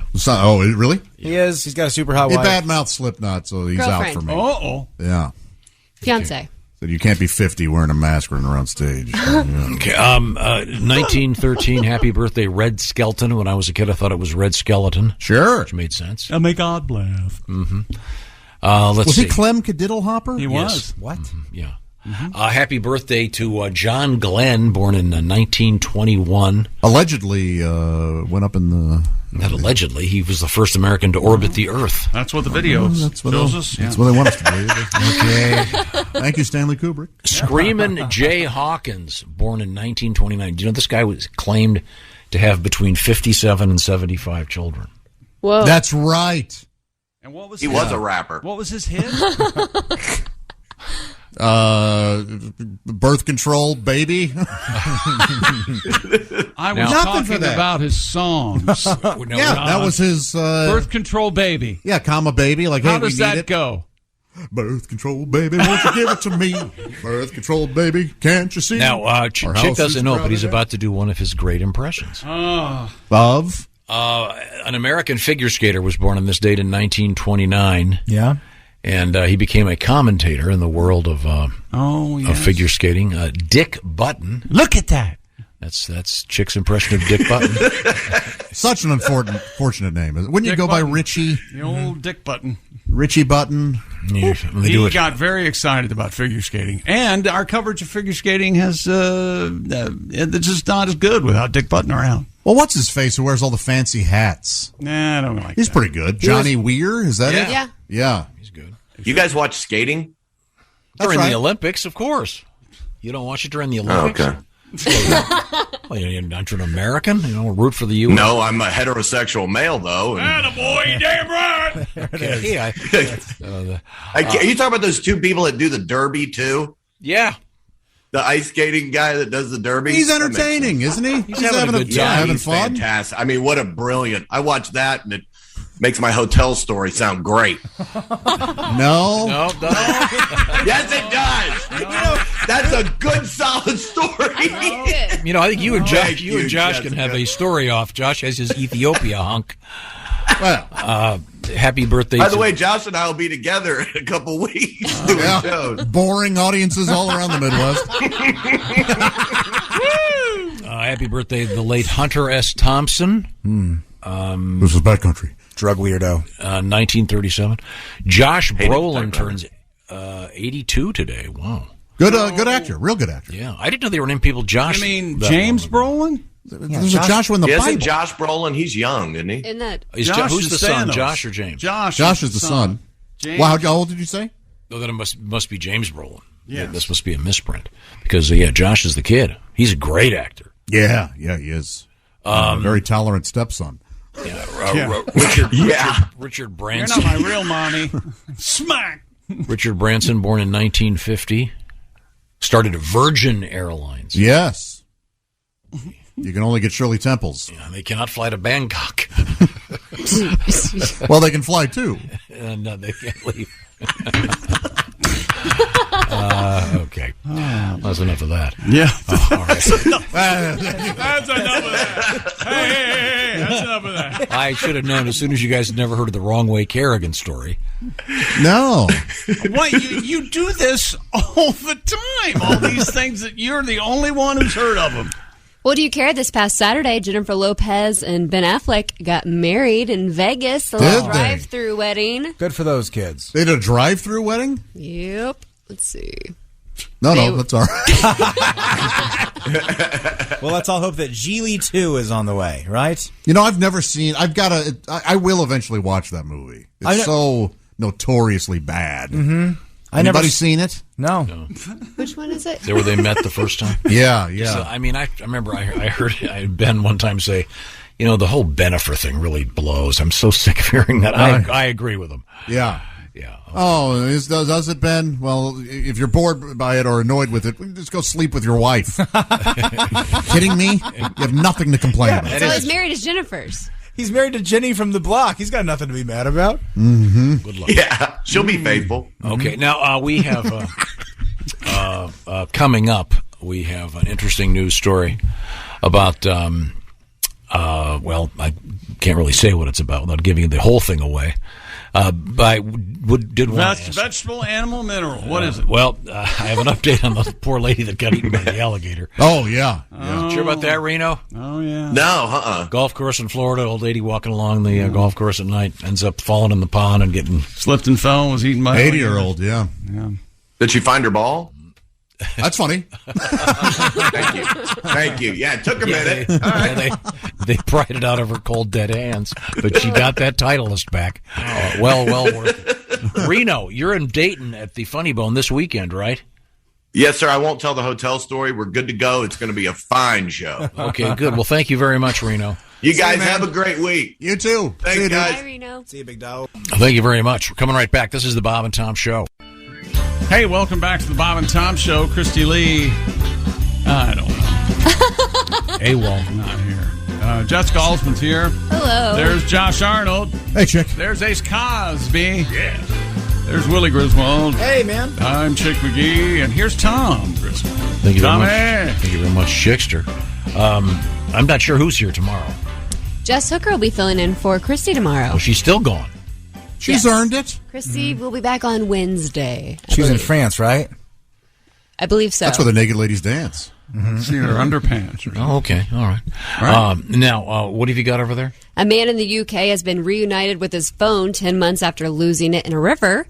The BBC reports that The BBC reports last August. What does Ace have to do with cell phone? BBC. Big black.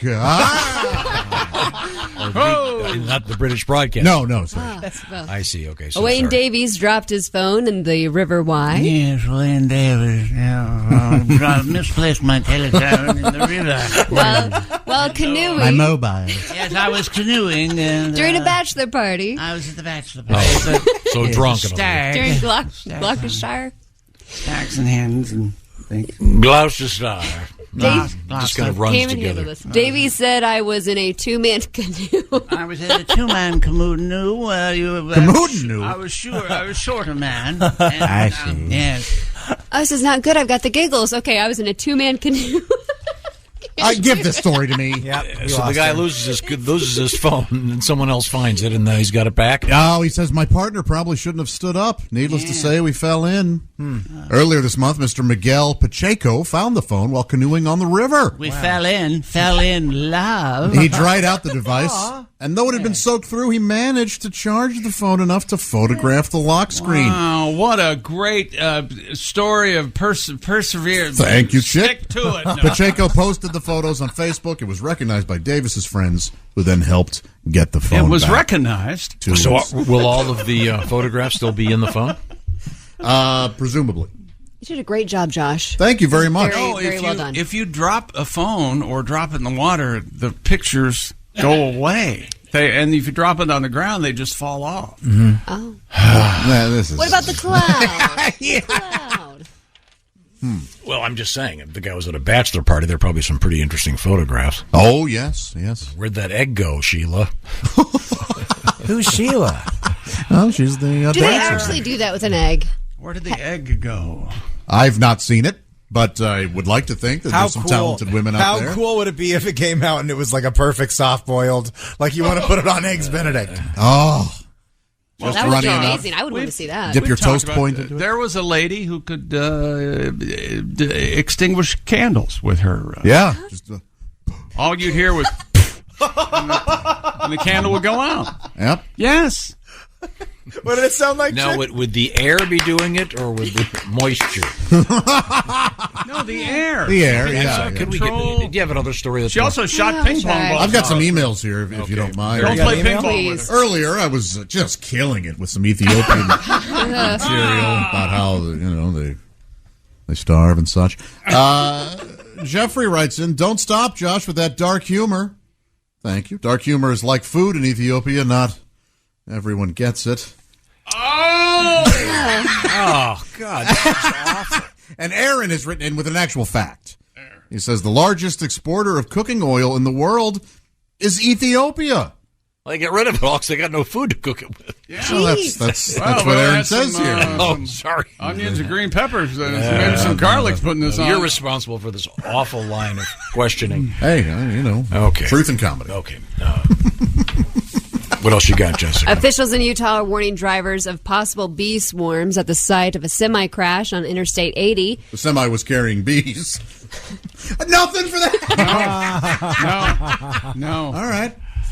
Well, of course it was carrying bees. Oh, it really was? What did you think that...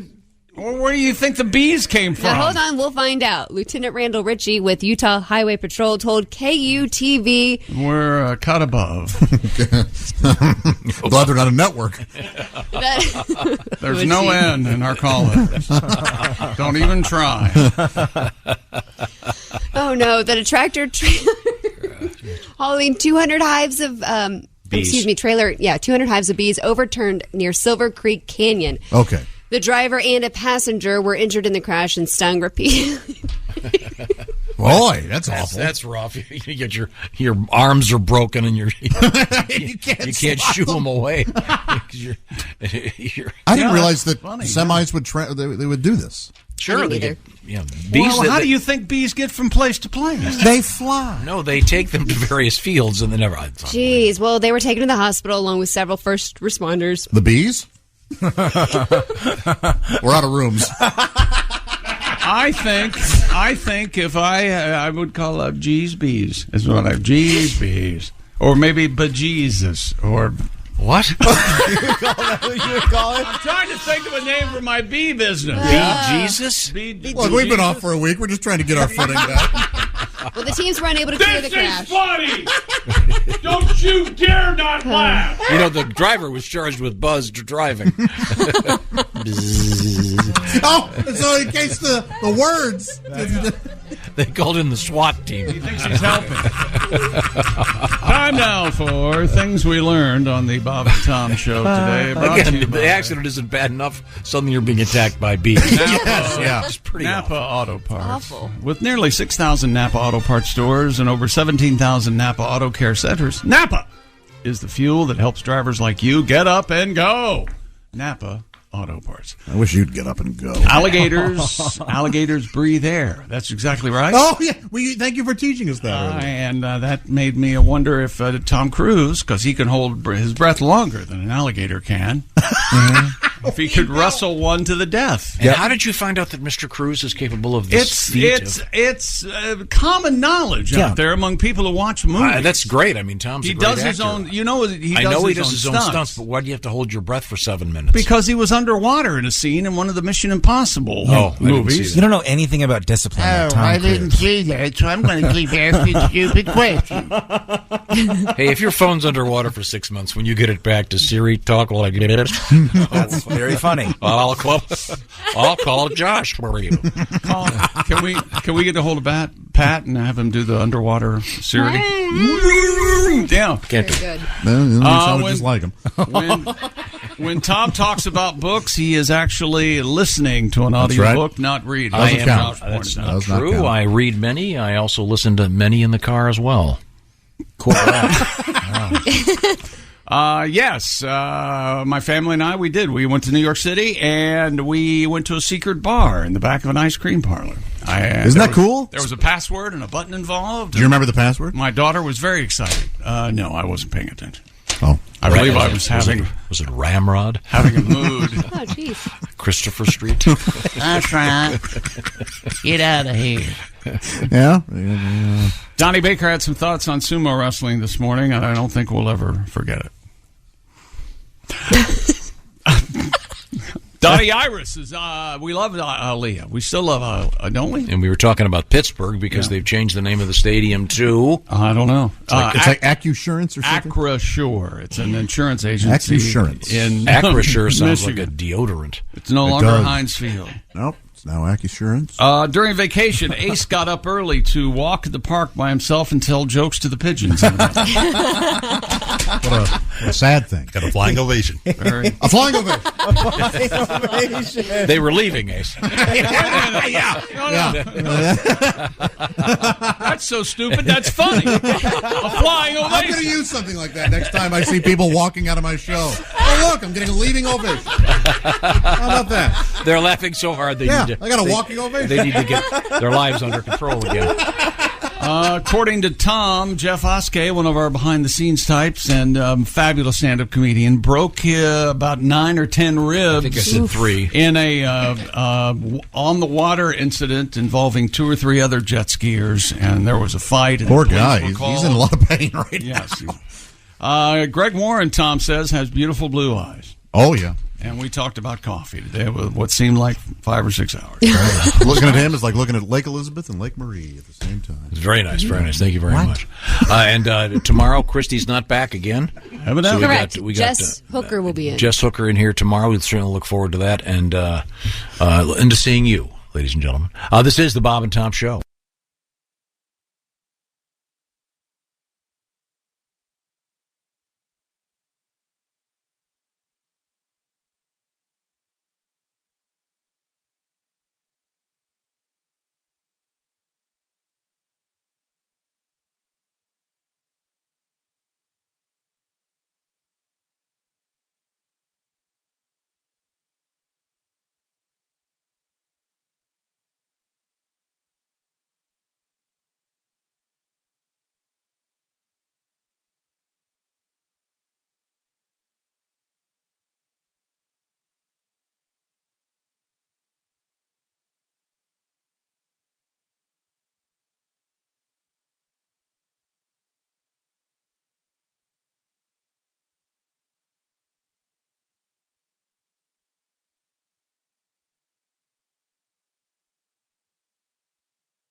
Expert entrepreneur Ed Milet is on a mission to max out your life. I exist here weekly so that you can make your dreams come true, become the man or woman you're capable of, and then pay it forward.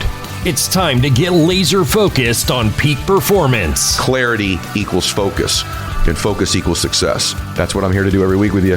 Max out. The Ed Milet Show. Follow and listen on your favorite platform.